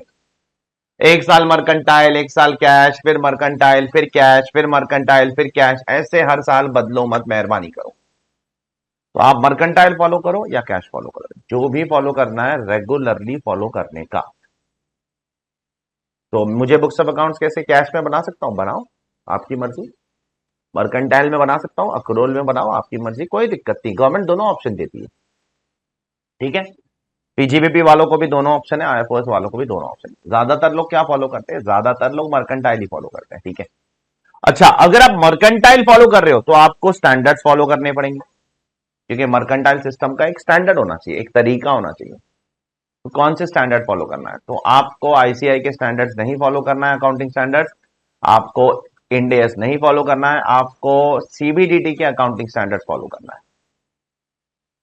अगर आप मर्केंटाइल सिस्टम फॉलो करते हो तो आप सीबीडीटी का अकाउंटिंग स्टैंडर्ड फॉलो करोगे। सर सीबीडीटी का अकाउंटिंग स्टैंडर्ड कौन सा होता है, income computation and disclosure standard, जिसको बोला जाता है आईसीडीएस। क्या बोला जाता है, आईसीडीएस फॉलो करना है आपको। आपको income computation and disclosure standard follow करना पड़ेगा सीबीडीटी का, ठीक है। तो सबसे पहली चीज, अगर आप पीजीबीपी या आईएफओएस में हो तो आप मर्केंटाइल ऑप्शन है, कैश ऑप्शन है, जो भी फॉलो करना है करो, लेकिन रेगुलरली फॉलो करना, हर साल चेंज मत करो। अब अगर मर्केंटाइल फॉलो कर रहे हो तो एक स्टैंडर्ड होना चाहिए। देखो कैश में कोई स्टैंडर्ड नहीं होता है, पैसा आया पैसा गया, profit, that's it. Bank account में जो पैसा आया वो इनकम, बैंक अकाउंट से जो पैसा गया वो एक्सपेंस, प्रॉफिट। लेकिन जो मर्केंटाइल अक्रूवल सिस्टम होता है ना, उसमें बहुत अलग अलग स्टैंडर्ड्स होते हैं। जैसे इंडिया के अंदर ही है, कुछ लोग इंड एस फॉलो करते हैं, कुछ लोग अकाउंटिंग स्टैंडर्ड फॉलो करते हैं। ग्लोबल लेवल पे कुछ लोग आईएफआरएस फॉलो करते हैं, कुछ लोग का यूएस गैप फॉलो करते हैं, है ना अलग अलग स्टैंडर्ड्स। मैं कौन सा स्टैंडर्ड फॉलो करूं भाई, आप कुछ भी मत फॉलो करो, आप सीबीडीटी का दिया गया आईसीडीएस फॉलो करो, चलो ठीक है। और अगर आप ठीक से फॉलो नहीं करोगे ना, ये सब चीज ठीक से ये सब नहीं करोगे जो इधर लिखा गया है, तो फिर गवर्नमेंट ने असेसिंग ऑफिसर को पावर दिया है कि वो आपके अगेंस्ट बेस्ट जजमेंट असेसमेंट कर सकता है। कौन सा असेसमेंट, बेस्ट जजमेंट, जो बहुत ही खतरनाक असेसमेंट होता है। आगे जाकर हम लोग असेसमेंट प्रोसीजर के चैप्टर में पढ़ेंगे, डोंट वरी। आज मैं उस पर बात नहीं कर पाऊंगा क्योंकि वो एक अपने में एक अलग से एक नया डिस्कशन है। तो आपको ये जो यहां पर लिखा गया है ये रेगुलरली फॉलो करना है, और रेगुलरली फॉलो करो। स्टैंडर्ड्स फॉलो करना है, आईसीडीएस बराबर से फॉलो करो, नहीं तो एओ आपके ऊपर चढ़ के बैठेगा और आपके ऊपर लगा देगा क्या, 144 144 लगा देगा आपके ऊपर बेस्ट जजमेंट असेसमेंट, ठीक है। तो, तो बुक्स ऑफ अकाउंट्स मेंटेन करना पहले जरूरी है, उसी के बाद आप 30 to 43 डी के अंदर आओगे। तो एक बार आपने बुक्स बना ली, अब वो तो आपको बनाना नहीं एग्जाम के अंदर, वो तो इंस्टीट्यूट आपको देगा ना, पीएनएल तो वो लोग ही देंगे आपको, ठीक है। आपको जो करना है वो पीजीबीपी के इफेक्ट्स देना है, आपको पीएनएल नहीं बनाना एग्जाम में। ऐसा नहीं क्वेश्चन आने वाला है कि पहले आईएफआरएस के हिसाब से या इंड एस के हिसाब से एक पीएनएल बनाओ, फिर उसके बाद पीजीबी, ऐसा सब कुछ नहीं आएगा, इतना बड़ा क्वेश्चन नहीं आ सकता और आएगा भी नहीं। पीएनएल एग्जाम में रेडीमेड होगा, आपको क्या करना है, अपनी तरफ से उस पीएनएल को पकड़ना है और क्या करना है उसको, उसके अंदर एडलेस देखो कौन से डिडक्शन अलाउड है, कौन से नहीं अलाउड है, उस हिसाब से एडजस्टमेंट करना है। सम्स करेंगे तब देख लेंगे, डोंट वरी, ठीक है। अब अगला सवाल जो यहां पर है, सर क्या है 30 to 43 डी में ऐसा, अरे दो चीजें मेनली, एक डिडक्शन एक डिसअलावेंस। तो ज्यादा बड़ा क्या है, ज्यादा बड़ा डिडक्शन है, डिसअलावेंस छोटा पार्ट है। डिसअलावेंस इतना बड़ा पार्ट नहीं, जो बड़ा पार्ट है वो डिडक्शन ही है, डिसअलावेंस तो छोटा सा पार्ट है। तो डिडक्शंस कहां से कहां तक शुरू होते हैं, तो चलो मैंने यहां पर डिडक्शंस का पूरा बाइफर्गेशन कर दिया है। सेक्शन 30 से 37 के बीच में सारे डिडक्शंस हैं। Deduction of all expenses and allowances are between section 30 to 37, सब कुछ इसके बीच में। उसको मैंने दो कैटेगरी में डिवाइड किया है, 30 to 36 एंड 37। क्या फर्क है सर दोनों में, मैं बताता हूं। 30 to 36 जो है ना वो है स्पेसिफिक डिडक्शन, मतलब नाम के साथ आते हैं, मैं रेंट हूं, मैं डेप्रीसिएशन हूं, मैं बैड डेट्स हूं, मैं इंटरेस्ट हूं। अब गवर्नमेंट कितने खर्चों के नाम लेगी भाई, थक नहीं जाएगी क्या एक जमाने में। एक लेवल के बाद गवर्नमेंट थकेगी कि नहीं थकेगी, नाम दे देकर थक गई, तो गवर्नमेंट ने जनरल डिडक्शन लाया 37(1). तो गवर्नमेंट नाम दे देकर थक गई तो गवर्नमेंट ने जनरल डिडक्शन लेके आ गया, ठीक है। तो 30 to 36 स्पेसिफिक डिडक्शन नाम के साथ आएंगे। मैं रेंट हूं, मैं बैड डेट्स हूं, मैं इंटरेस्ट हूं, मैं इंश्योरेंस हूं, मैं प्रोविजन फॉर बैड डेट्स हूं। बहुत ही स्पेसिफिक नाम के साथ आएंगे। अब जब गवर्नमेंट नाम ले लेके थक गई तो जनरल डिडक्शन लेकर आते। अब इसके अंदर भी दो कैटेगरी बनाया हूं मैंने। एक डिडक्शन जो सबको मिलते हैं और एक डिडक्शन सिर्फ कुछ सेक्टर्स को। जैसे आपने सीए इंटर में भी पढ़ा होगा, कुछ डिडक्शन सिर्फ सेक्टर्स को मिलते हैं, होटल बनाने वालों को, हॉस्पिटल बनाने वालों को, साइंटिफिक रिसर्च वालों को। याद है आपको सीए इंटर में किया होगा ये कुछ डिडक्शन, तो वो सेक्टर वाइज डिडक्शन है।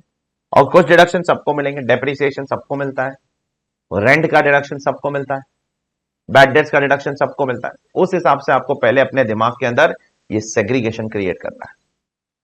ये 30 to 37 सारे डिडक्शन है, उसमें दो कैटेगरी, 30 to 36 ऑल सबको मिलेगा, और 30 to 36 sorry specific deduction, 37 general, जो यहां नहीं आएगा वो यहां आ जाएगा।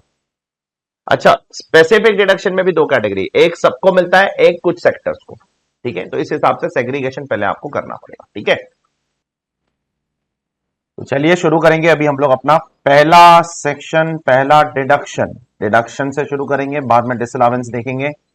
और जो हमारा पहला डिडक्शन है वो है सेक्शन 32, जो सबसे बड़ा डिडक्शन है out of all of them. इन सब में से अगर सबसे बड़ा कोई डिडक्शन है तो वो यही है। ठीक है, अब ये जो चार्जिंग सेक्शन है हम लोग बाद में देखेंगे, जैसे कि मैंने यहां पर भी लिखा हूं सी लेटर। स्पेशल चार्जिंग सेक्शन है यहाँ पर कुछ, इसका मैं लॉजिक भी बताऊंगा कि ये क्यों ऐसे है, so on and so fourth. ठीक है, अभी मैं उस पर बहुत ज्यादा बात नहीं कर रहा हूं आज। ठीक है, नाउ मैं जा रहा हूं अपने पहले डिडक्शन की तरफ, जो हमारा अगला चैप्टर है। अगला चैप्टर पूरा का पूरा चैप्टर नंबर 2 डेप्रीसिएशन के ऊपर ही है।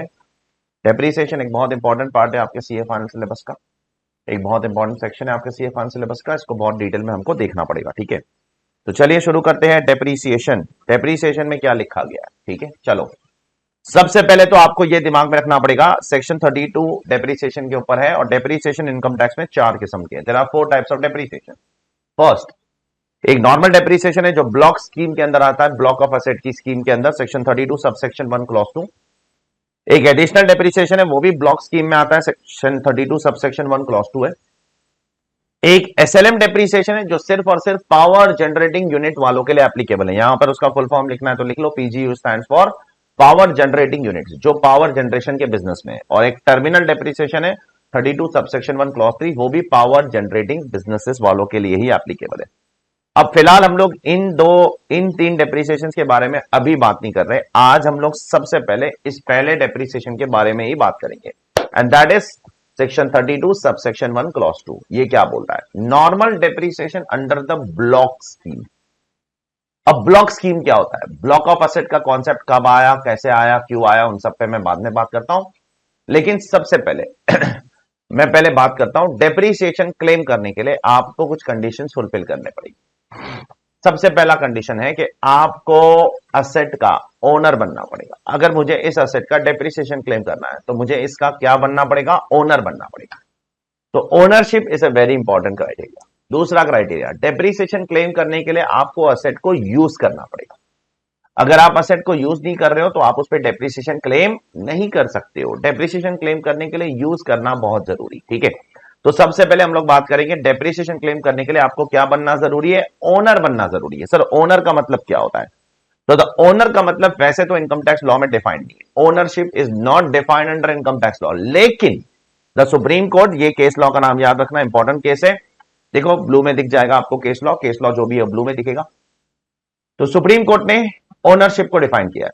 अब इनकम टैक्स लॉ में तो डिफाइन नहीं है ओनरशिप, और डेप्रिसिएशन क्लेम करने के लिए ओनर होना जरूरी है। ओनर का मतलब इनकम टैक्स लॉ में है नहीं, तो सुप्रीम कोर्ट हमें बताता है ओनर का मतलब क्या होता है। सर तो ओनर मतलब क्या, तो चलिए पता लगाते हैं। बुक में मत पढ़ना, मैं पूरा एक्सप्लेन कर रहा हूं, उसके बाद में से आप बुक में से पढ़ सकते। सुप्रीम कोर्ट बोलता है ओनर मतलब लीगल ओनर नहीं, लीगल ओनर नहीं। फिर सुप्रीम कोर्ट बोलता है ओनर मतलब बेनिफिशियल ओनर। बेनिफिशियल ओनर और लीगल ओनर में क्या फर्क है, एक एग्जांपल देता हूं। सपोज आपने एक प्रॉपर्टी खरीदी, उस प्रॉपर्टी का आपने पैसा दे दिया, उस प्रॉपर्टी का आपने पोजेशन भी ले लिया, उस प्रॉपर्टी में आप रह भी रहे हो, उसको यूज भी कर रहे हो, क्योंकि आपने पैसा दे दिया है, आप बेनिफिशियल ओनर हो गए। अब प्रॉपर्टी अब तक रजिस्टर नहीं हुई है, अब प्रॉपर्टी रजिस्टर होने में 2 महीने लग रहे हैं, 2 महीने बाद जाकर प्रॉपर्टी रजिस्टर हो रही है, तो आप लीगल ओनर कब बने? 2 महीने बाद। इनकम टैक्स लॉ क्या बोलता है? Through this Supreme Court judgement कि भाई हमको लीगल ओनर से कोई लेना देना नहीं, हमको बेनिफिशियल ओनर से लेना देना है। बेनिफिशियल ओनर मतलब जो उस प्रॉपर्टी का फायदा उठा रहा है। आपने उस प्रॉपर्टी से फायदा उठाना कब से शुरू कर दिया? जैसे ही आपने पैसा दे दिया, आपका हक है उस प्रॉपर्टी पे। अरे रजिस्ट्रेशन और लीगैलिटी है तो फॉर्मेलिटी है, तो होती रहेगी जिंदगी में आगे। देयरफॉर इनकम टैक्स की नजर में ओनर मतलब क्या है? लीगल ओनर नहीं है। इनकम टैक्स की नजर में ओनर मतलब है कैसा ओनर? बताइए, बोलिए, एक एक पेज रट्टा मार के जाना है आपको। ये बैच सिर्फ एक बैच की तरह नहीं है कि आपने लेक्चर सुना और हो गया, नहीं नहीं, रट्टा मारो क्लास के अंदर ही मेरे साथ। अल्टीमेटली इनकम टैक्स में बहुत सारी चीजें याद रखनी है, आपको याद रखनी पड़ेगी। आपको बहुत सारी लॉजिकल चीजें भी है, बहुत सारी याद रखने वाली चीजें भी है। क्लास में एक एक पेज बाय पेज हम लोग बाय कर लेंगे। तो therefore owner means what owner? Beneficial owner. Legal owner यहां पर कवर नहीं होगा। देयरफॉर आपने पैसा दे दिया, पोजेशन ले लिया, काफी है टू क्लेम डेप्रिसिएशन। आपको एक्चुअल में उस प्रॉपर्टी का मालिक पेपर पे बनना जरूरी नहीं है। Registration title is irrelevant to determine ownership. Okay, तो अगला सवाल आया। अगला सवाल, sir in case of lease transaction, lease owner कौन होगा? लेसर। सीबीडीटी ने क्लैरिफाई किया है 2001 में। सीबीडीटी ने 2001 में क्लैरिफाई किया that in case of lease transaction laser will be the owner by default. अगर कुछ इंफॉर्मेशन नहीं है तो लेसर को ओनर बना दो, डेप्रिसिएशन दे दो। तो sir in case of hire purchase 1943 में सीबीडीटी ने क्लैरिफाई किया है हायर परचेस को लेकर। कौन बनेगा ओनर? हायर परचेजर, जो परचेस कर रहा है उसको ओनर बना दो। तो in case of what? In case of lease lessor को बनाओ owner, in case of hire purchaser को बनाओ ओनर। ठीक है। अब यहां पर लीज को लेकर एक बहुत जबरदस्त केस लॉ है, ये केस लॉ है। मैं इसके फैक्ट्स बताता हूं आपको, ठीक है, इसके फैक्ट्स समझाता हूं इसमें क्या हुआ था। बहुत जबरदस्त केस है।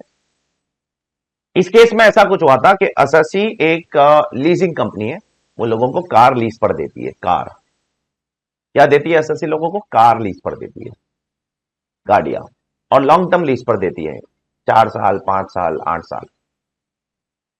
और जैसे कस्टमर का रिक्वायरमेंट है उस हिसाब से कंपनी कार खरीदती है और कंपनी कस्टमर को लीज पर देती है। ठीक है, जैसे भी कस्टमर का रिक्वायरमेंट है वो। अब मान लो कि एक कस्टमर आया मेरे पास, मैं वो लीजिंग कंपनी हूं। कस्टमर ने बोला मुझे ये होंडा सिटी कार चाहिए, तो मैं होंडा सिटी कार खरीदूंगा, कस्टमर को दे दूंगा। सर कार पे रजिस्ट्रेशन पे नाम किसका होगा? कस्टमर का होगा। क्यों सर? अभी लॉन्ग टर्म के लिए दे रहे हो तो मोटर व्हीकल एक्ट का रिक्वायरमेंट है कि कस्टमर के नाम पर ही आप व्हीकल का नाम करिए, आप अपने नाम पे मत रखिए। तो मेरा काम क्या है? मेरा काम है कि कार खरीदना, कार के अंदर रजिस्ट्रेशन करवाना, कस्टमर का नाम डलवाना, कस्टमर को दे देना। कस्टमर का काम क्या है? हर महीने मुझे लीज देता रहेगा, मतलब जो भी रेंटल चार्जेस है वो हर महीने मुझे पे करेगा। उसका काम है भाई, है क्या नहीं उसका काम? डेफिनेटली उसका काम वो है। तो कस्टमर हर महीने मुझे रेंटल पे करता रहेगा, करता रहेगा, करता रहेगा, करता रहेगा, करता रहेगा। ठीक है। अब इसमें डेप्रिसिएशन कौन क्लेम करेगा? असेसिंग ऑफिसर बोलता है कंपनी क्लेम नहीं कर सकती है। क्यों? ठीक है, प्रॉपर्टी में रजिस्ट्रेशन सर्टिफिकेट में कस्टमर का नाम है। अरे वो तो सिर्फ और सिर्फ मोटर व्हीकल एक्ट का रिक्वायरमेंट है। तो सुप्रीम कोर्ट ने बोला रुक जाओ सुप्रीम कोर्ट ने बोला अग्रीमेंट लाओ, दोनों के बीच में अग्रीमेंट तो होगा ना, लीज पे दे रहे हो तो अग्रीमेंट बनाया कि नहीं बनाया? बनाया। सुप्रीम कोर्ट बोला अग्रीमेंट खोलो, अग्रीमेंट खोला गया। अग्रीमेंट के अंदर देखा गया तो ये लिखा गया है कि at the end of lease period, जैसे ही लीज पीरियड खत्म हो जाएगा, कस्टमर को गाड़ी लौटानी होगी, पहली चीज। इसका मतलब क्या हुआ? ओनर कौन है? उसका मतलब ओनर कंपनी है ना। जब गाड़ी लौटानी है तो फिर कंपनी, वो कैसे ओनर हुआ फिर? अगर मैं आपको गाड़ी लीज पर दे रहा हूं और आपको 5 साल के बाद गाड़ी लौटानी है तो आप ओनर कैसे हुए फिर? आप कैसे ओनर हुए? असेसिंग ऑफिसर का एक और आर्ग्यूमेंट भी था कि गाड़ी थोड़ी कंपनी यूज कर रही है, गाड़ी तो कस्टमर यूज कर रहा है। तो जज ने बोला बेवकूफ असेसिंग ऑफिसर, लीजिंग बिजनेस है अगर किसी का तो वो खुद गाड़ी थोड़ी चलाएगा, वो गाड़ी तो लीज पर ही देगा ना, सामने वाला कस्टमर ही चलाएगा ना गाड़ी। यूज का मतलब ये नहीं होता है कि खुद को यूज करना है। यूज का मतलब ये होता है कि बिजनेस में यूज करना है, और लीजिंग कंपनी के लिए गाड़ी लीज आउट करना ही उसका यूज है ना। अरे भाई, अगर मेरी हायर की कंपनी है, लीज पे देने वाली कंपनी है, तो गाड़ी को लीज पर देना ही तो मैं कहूंगा ना कि मैं गाड़ी को यूज कर रहा हूं अपने बिजनेस के लिए। तो कोर्ट ने बोला यूज का ये मतलब नहीं है कि एसएससी खुद यूज करे, यूज का मतलब ये है it should be used in the course of business. Therefore court ने बोला ये एसएससी ओनर है, भले टाइटल रजिस्ट्रेशन सामने वाले का है तो क्या हुआ, वो तो मोटर व्हीकल एक्ट का रिक्वायरमेंट है। और वो भी क्यों होता है पता है, क्योंकि आप 5 साल के लिए किसी को गाड़ी पे दे रहे हो, गाड़ी लीज पर दे रहे हो, तो बेटर है ना सामने वाले का ही नाम हो। क्यों? क्योंकि उसने कुछ क्राइम किया, एक्सीडेंट किया, ये सब किया, तो उसके ऊपर ही ब्लेम आना चाहिए ना, कंपनी क्यों लेगी ब्लेम। इसलिए मोटर व्हीकल एक्ट कहता है कि भाई ये लीज लीज के पीरियड में ये व्हीकल उसके नाम पे, बाकी बाद में तो वो लौटा रहा है प्रॉपर्टी पूरी की पूरी, वो आपको कार लौटा देगा 5 साल बाद, तो आप कैसे ओनर हुए? ओनर तो कंपनी हुई फिर। देयरफॉर ये जबरदस्त केस लॉ था जिसमें कोर्ट ने बोल दिया कि भाई एसएससी ही ओनर है, लीजिंग कंपनी ओनर है, क्योंकि कार लौटा रहा है।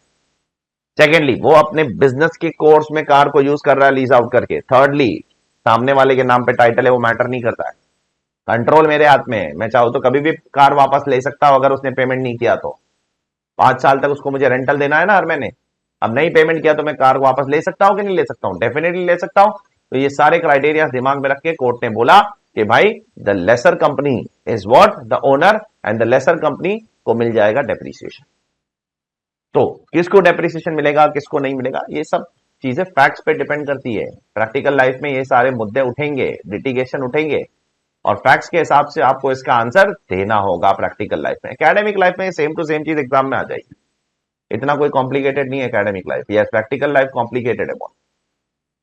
ठीक है, तो मैंने क्या बताया अभी आपको, डेप्रिसिएशन क्लेम करने के लिए ओनर होना जरूरी है। ओनर मतलब कैसा ओनर? Beneficial owner.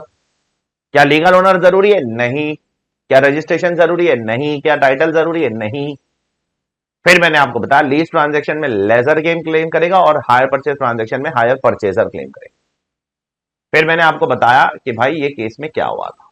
ठीक है, अब दूसरा condition to claim depreciation is, depreciation claim करने के लिए आपको असेट को यूज करना भी उतना ही जरूरी है। जरूरी है, अगर असेट यूज नहीं करोगे तो डेप्रिसिएशन नहीं मिलने वाला। ठीक है, तो यूज मतलब क्या? यूज का मतलब भी गवर्नमेंट ने बोला है कि यूज में दोनों किस्म के यूज आएंगे, underline, active as well as passive, दोनों यूज आ जाएंगे।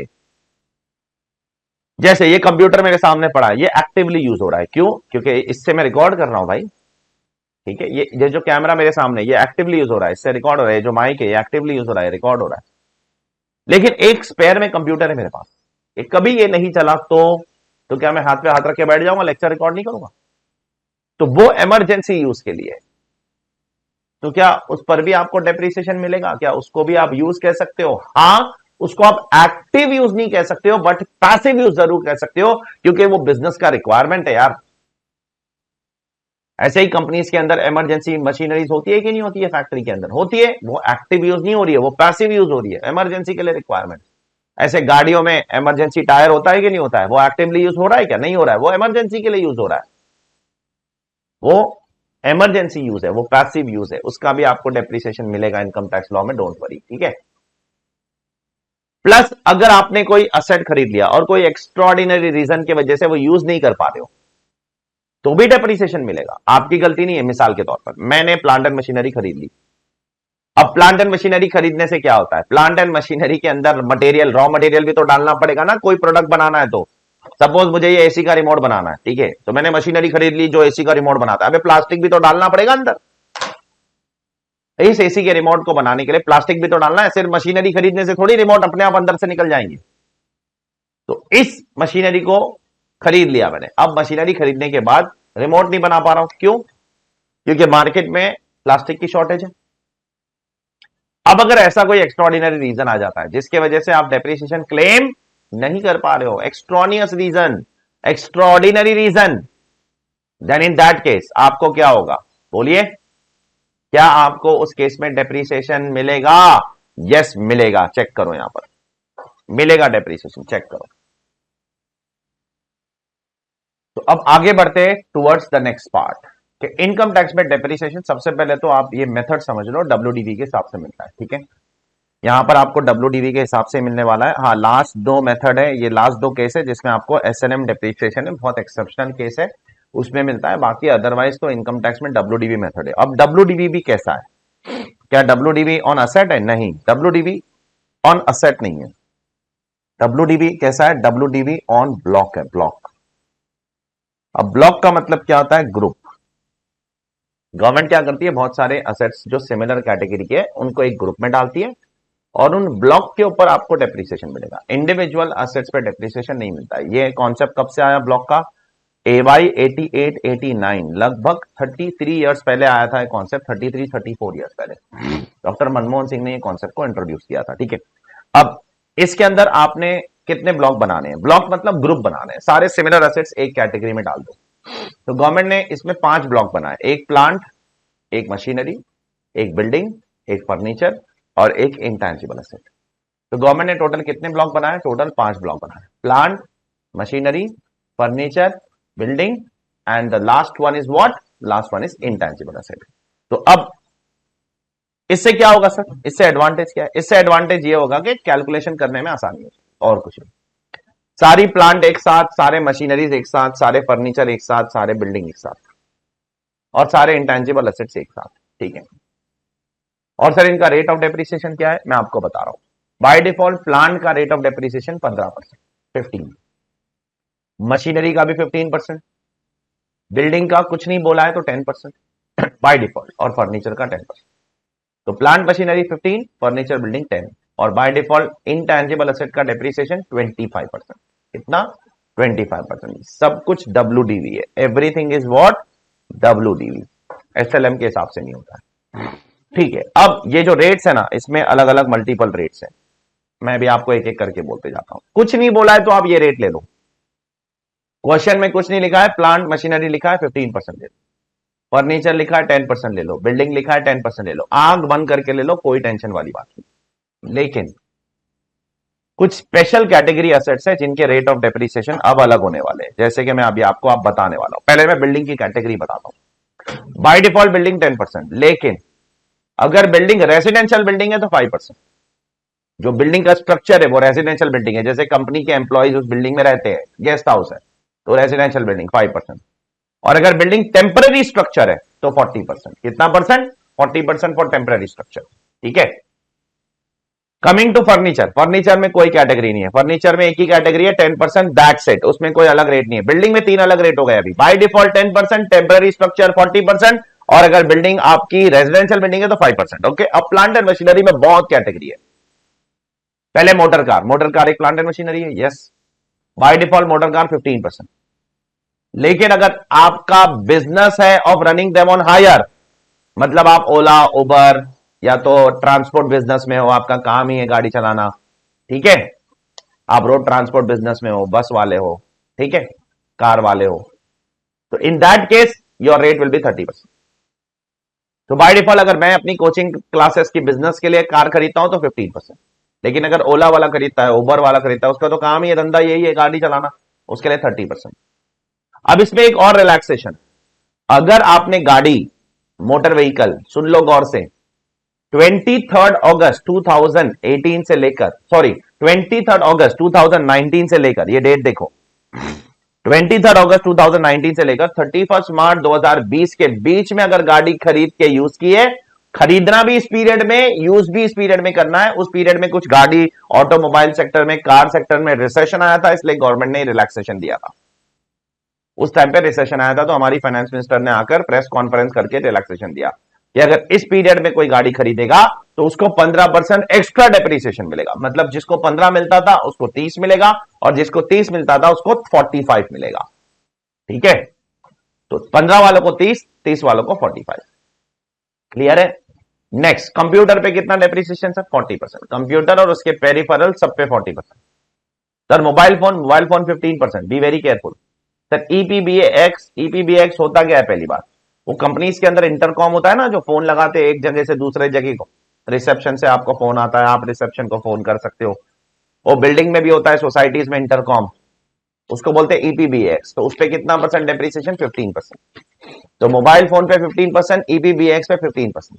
अच्छा, उसके बाद विंड मिल जो पावर जनरेट करने के लिए, professional books, aircraft, pollution control equipment, तो windmill 40%, professional books 40%, aircraft 40%, pollution control equipment 40%, और आखिर में शिप्स पे कितना परसेंट डेप्रीसिएशन, शिप्स अगर है बिजनेस में यूज हो रही है 20% डेप्रीसिएशन।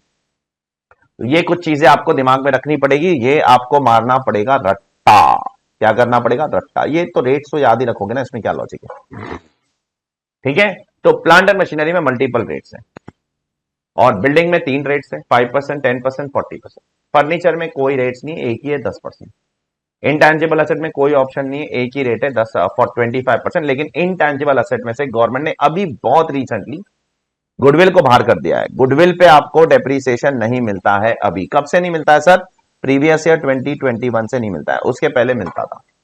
ठीक है, तो ये केयरफुल रहना, इसमें हम लोग अलग से बात करेंगे आगे जाकर। गुडविल पे एक पूरा डिस्कशन करना है मुझे कि 2021 से गुडविल पे गवर्नमेंट ने डेप्रीसिएशन देना बंद कर दिया है। Goodwill is not subject to depreciation from 2021। Is it clear? 2021 से आपको गुडविल पे डेप्रीसिएशन नहीं मिलेगा। I hope it is clear to all of you. तो ये कैटेगरी है बेटा। तो सारे प्लांट एंड मशीनरीज को आप एक साथ डालो, सारे फर्नीचर को एक साथ घुसेड़ो, बिल्डिंग को अलग, ये ब्लॉक बना दो। ब्लॉक मतलब कैटेगरीज। अच्छा, कैटेगरी बनाते समय क्या हम लोग को रेट्स भी चेक करना है? यस बेटा, रेट्स 15% वाली मशीनरी को आप 40% वाली मशीनरी से मिक्स नहीं कर सकते हो। तो 15% वाली मशीनरी एक ब्लॉक होगी, 40% वाली मशीनरी दूसरी ब्लॉक होगी।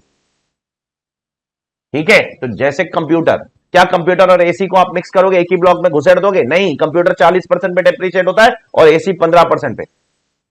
सर मोबाइल और एसी को घुसेड़ सकता हूं एक ही ब्लॉक में? हाँ, वो आप एक ही ब्लॉक में डाल सकते हो। कैसे? क्योंकि मोबाइल भी प्लांट एंड मशीनरी है, 15% डेप्रीसिएशन, एसी भी प्लांट एंड मशीनरी है, 15% डेप्रीसिएशन। तो ब्लॉक का मतलब क्या होता है? ब्लॉक का मतलब होता है कि सेम कैटेगरी होनी चाहिए असेट की। सेम कैटेगरी मतलब प्लांट मशीनरी, फर्नीचर, बिल्डिंग, ये सेम कैटेगरी की होनी चाहिए, प्लस उनका रेट भी सेम होना चाहिए, तब जाकर वो ब्लॉक ऑफ असेट बोला जाएगा। कैटेगरी भी सेम, रेट भी सेम, तब जाकर वो क्या बोला जाएगा? Of same block. अब क्या देखो, एसी मशीनरी है, कंप्यूटर भी मशीनरी है, क्या दोनों की कैटेगरी सेम है? कैटेगरी दोनों सेम है, दोनों मशीनरी है, लेकिन क्या रेट सेम है? रेट अलग है, तो ये सेम ब्लॉक में नहीं जा सकते। केयरफुल रहना, ठीक है? आगे क्वेश्चंस करेंगे उस पर, तब बात करूंगा मैं। नाउ अब अगर आपने कोई असेट खरीदा और वो असेट आपने 180 दिन से कम यूज किया, ठीक है, तो से आपने प्रीवियस ईयर 22-23 में असेट खरीदा, ठीक है, और आपने जिस साल में खरीदा उस साल में उसको 180 दिन से कम यूज किया, तो उसका रेट जो है वो हाफ हो जाएगा। ठीक है, रेट हाफ हो जाएगा। जो 10% है वो 5% हो जाएगा, जो 15% है वो 7.5% हो जाएगा, जो 20% है वो 10% हो जाएगा, जो 25% है वो 12.5% हो जाएगा। लेकिन ये लॉजिक कब एप्लीकेबल है? बहुत ज्यादा गौर से सुनना, ये बहुत छोटा पॉइंट है, शायद बहुत से लोगों को नहीं पता है। ये डेप्रिसिएशन हाफ हो जाएगा, हाफ, ये कब एप्लीकेबल है ये समझना बहुत जरूरी है। ये तब एप्लीकेबल है जब आप परचेस एंड यूज दोनों सेम ईयर में करते हो। मतलब आपने 22-23 में परचेस किया और यूज भी इसी साल में 180 दिन से कम किया, तो ये हो जाएगा हाफ। अब इसके विपरीत, इसके ऑपोजिट, अगर मैंने परचेस 22-23 में किया एंड मैंने यूज नेक्स्ट ईयर किया फॉर लेस देन 180 डेज, तो नेक्स्ट ईयर ये हाफ नहीं होता है। ये केयरफुल रहना। तो ये जो हाफ का कॉन्सेप्ट है ना, वो ईयर ऑफ परचेस के लिए एप्लीकेबल है, नॉट फॉर सब्सिक्वेंट ईयर। अगले सालों के लिए ये एप्लीकेबल नहीं है, बी वेरी केयरफुल। तो ये जो हाफ हो जाएगा, हाफ हो जाएगा, हाफ हो जाएगा, मैं बोल रहा हूं ना, ये सिर्फ और सिर्फ ईयर ऑफ परचेस के लिए एप्लीकेबल। तो मैंने 22-23 में परचेस किया और 22-23 में यूज किया और 180 दिन से कम यूज किया, तो हाफ होगा। अब अगर मैंने 22-23 में परचेस किया और 22-23 में यूज ही नहीं किया, परचेस करके रख दिया, यूज नहीं किया, ओपन नहीं किया उस असेट को, यूज में अगले साल कर रहा हूं 23-24 में, तो क्या 23-24 में मुझे इसका डेप्रिसिएशन हाफ हो जाएगा? नहीं होगा, फुल होगा। ये केयरफुल रहना, बी वेरी केयरफुल। ये बहुत छोटा पॉइंट है, ये पॉइंट बराबर से पढ़ना। Point number 2, therefore if an asset is acquired in 1 year but put to use for less than 180 days in the next year, in the next year, then it won't become half in the next year. Very important point, very important point. ये अगले साल half नहीं होगा, ये अगले साल half नहीं होता है, ठीक है, बी वेरी केयरफुल। और ये हाफ वाला प्रोविजन सारे डेप्रिसिएशन के लिए एप्लीकेबल है, वो बाद में बात करेंगे, फिलहाल उस पर बात करके मतलब नहीं है, ठीक है। चल आई गो हेड, मैं आगे बढ़ता हूं। तो ये कुछ ब्लॉक का कॉन्सेप्ट था जो मुझे आपको बताना था, जो मैंने आपको बता दिया, ठीक है। आगे बढ़ रहा हूं। अब ये जितने भी एसेट है, plant machinery furniture building, plant machinery furniture building, इसमें से सिर्फ एक शब्द गवर्नमेंट ने डिफाइन किया है, वो है प्लांट। मशीनरी का डेफिनेशन नहीं है, फर्नीचर का नहीं है, बिल्डिंग का नहीं है, सिर्फ प्लांट का डेफिनेशन है। वो भी कैसा है, बहुत प्यारा सा छोटा सा डेफिनेशन, इतना इंपॉर्टेंट नहीं है, तो उस पर इतना फोकस करके मतलब भी नहीं। प्लांट इंक्लूड्स, गवर्नमेंट ने बोला प्लांट में क्या क्या आएगा, प्लांट में शिप आएगा, व्हीकल आएगा, बुक्स आएगा, साइंटिफिक अपैरेटस आएगा, सर्जिकल इक्विपमेंट आएगा, ये सब प्लांट है।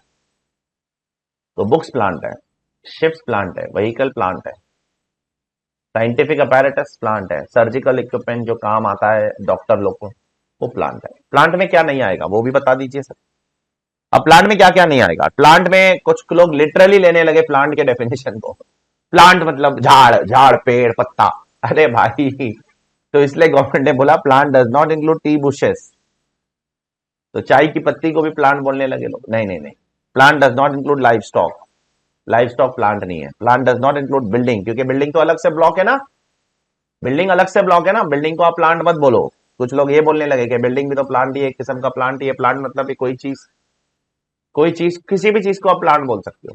प्लांट का मतलब क्या होता है, कोई भी अपैरेटस, कोई भी टूल, कोई भी चीज जिससे आप कोई भी चीज काम करते हो। ये पेन भी एक किस्म का प्लांट है, कोई भी चीज जो आपके किसी काम आती है उसको प्लांट बोल सकते हो, ये डिक्शनरी मीनिंग है।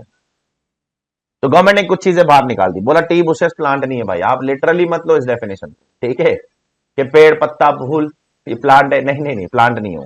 लाइफ स्टॉक प्लांट नहीं है, बिल्डिंग प्लांट नहीं है, फर्नीचर प्लांट नहीं है। बिल्डिंग, बिल्डिंग तो अलग से ब्लॉक है, सेपरेट ब्लॉक है उसका, उस पर डेप्रिशिएट होने दो उसको 10% पे, 5% पे, कुछ बिल्डिंग 40% पे, फर्नीचर हमेशा 10% पे।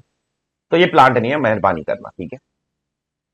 तो प्लांट के डेफिनेशन में क्या आएगा क्या नहीं आएगा, एक इलस्ट्रेटिव लिस्ट है, इतनी इंपॉर्टेंट नहीं।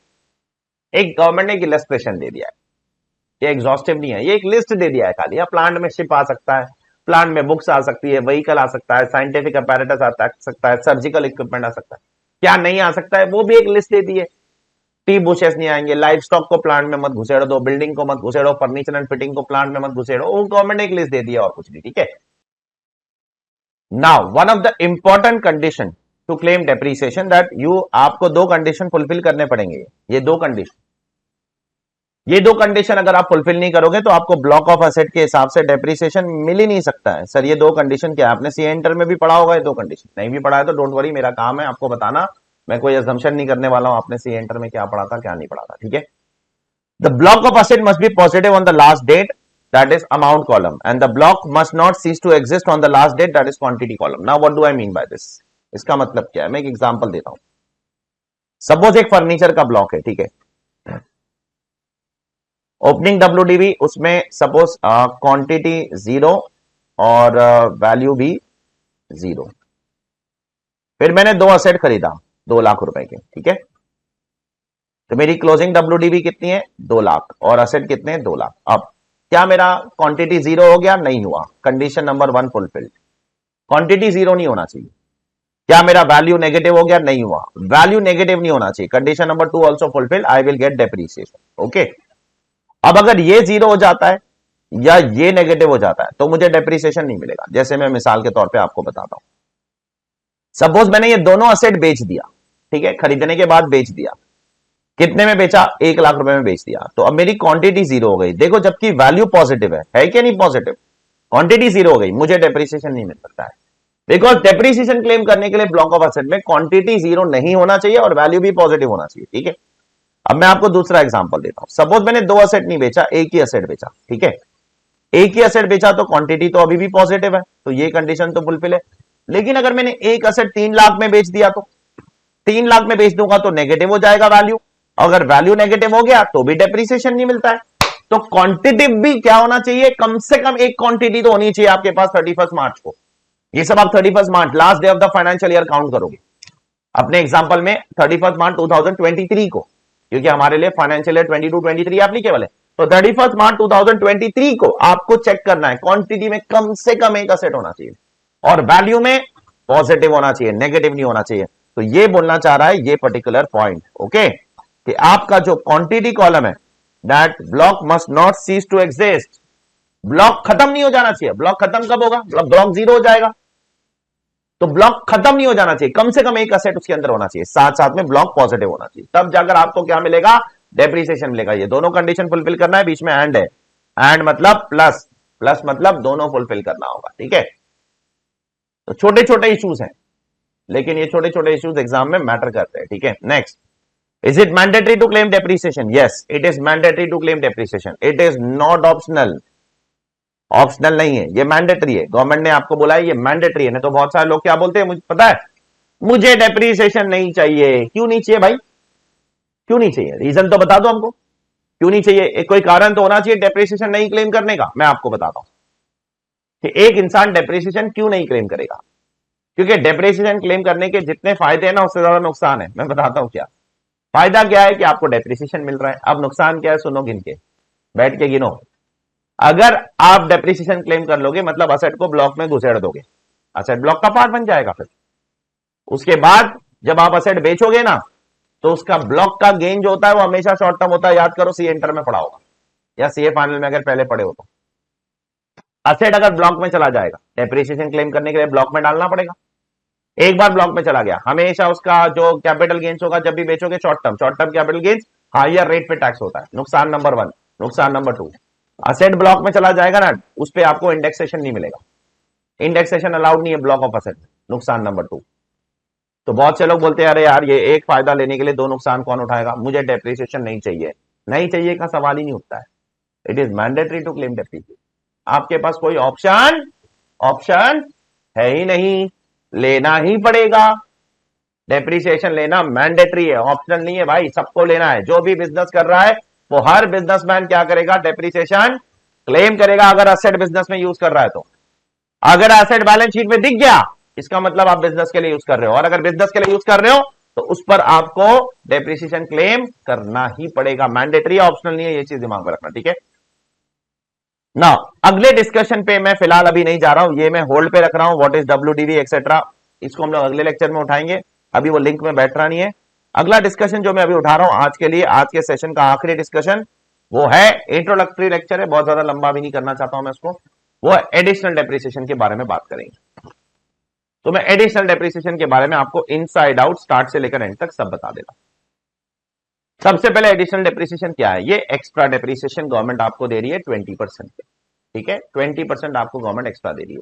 अब किसको दे रही है ये? या तो मैन्युफैक्चरर को, जो मैन्युफैक्चरिंग बिजनेस में है, या तो जो पावर जनरेशन या पावर ट्रांसमिशन या पावर डिस्ट्रीब्यूशन के बिजनेस। तो मेनली मैन्युफैक्चरर और पावर वालों के लिए, जो पावर जनरेट करते हैं या ट्रांसमिशन करते हैं, उनको गवर्नमेंट बोलती है कि अगर आप लोग, नेचर ऑफ बिजनेस क्या है, मैन्युफैक्चरर या पावर जनरेशन या पावर डिस्ट्रीब्यूशन ट्रांसमिशन, ये नेचर ऑफ बिजनेस है। अब इनको करना क्या है? इनको नई प्लांट एंड मशीनरी, नई न्यू प्लांट, सेकंड हैंड नहीं चलेगी, न्यू प्लांट एंड मशीनरी खरीद के यूज करना है।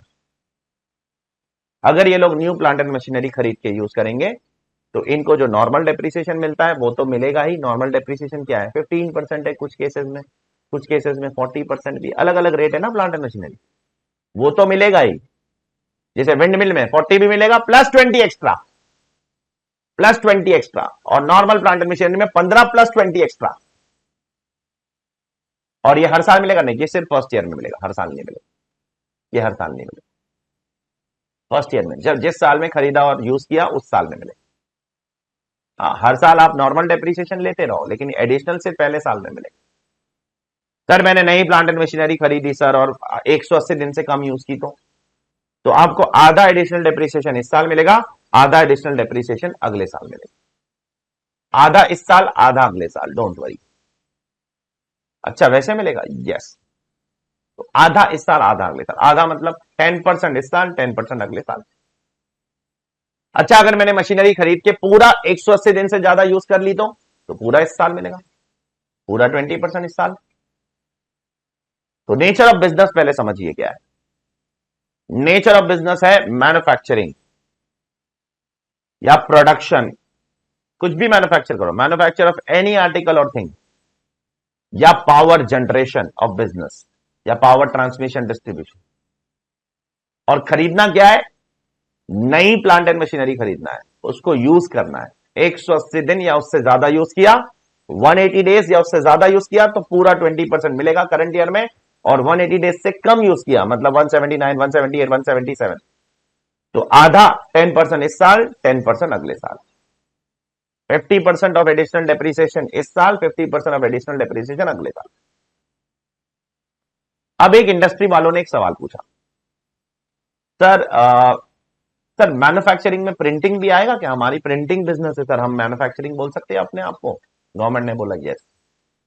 अगर आप प्रिंटिंग के बिजनेस में हो या प्रिंटिंग और पब्लिशिंग दोनों करते हो, यहां पर चेक करो पॉइंट नंबर 5 में, इफ एन एसएस सीबीडीटी ने क्लैरिफाई किया, if an assessee is engage in printing business और printing and publishing both, printing कर रहा है या तो प्रिंटिंग और पब्लिशिंग दोनों कर रहा है, सिर्फ पब्लिशिंग करेगा तो नहीं मिलेगा।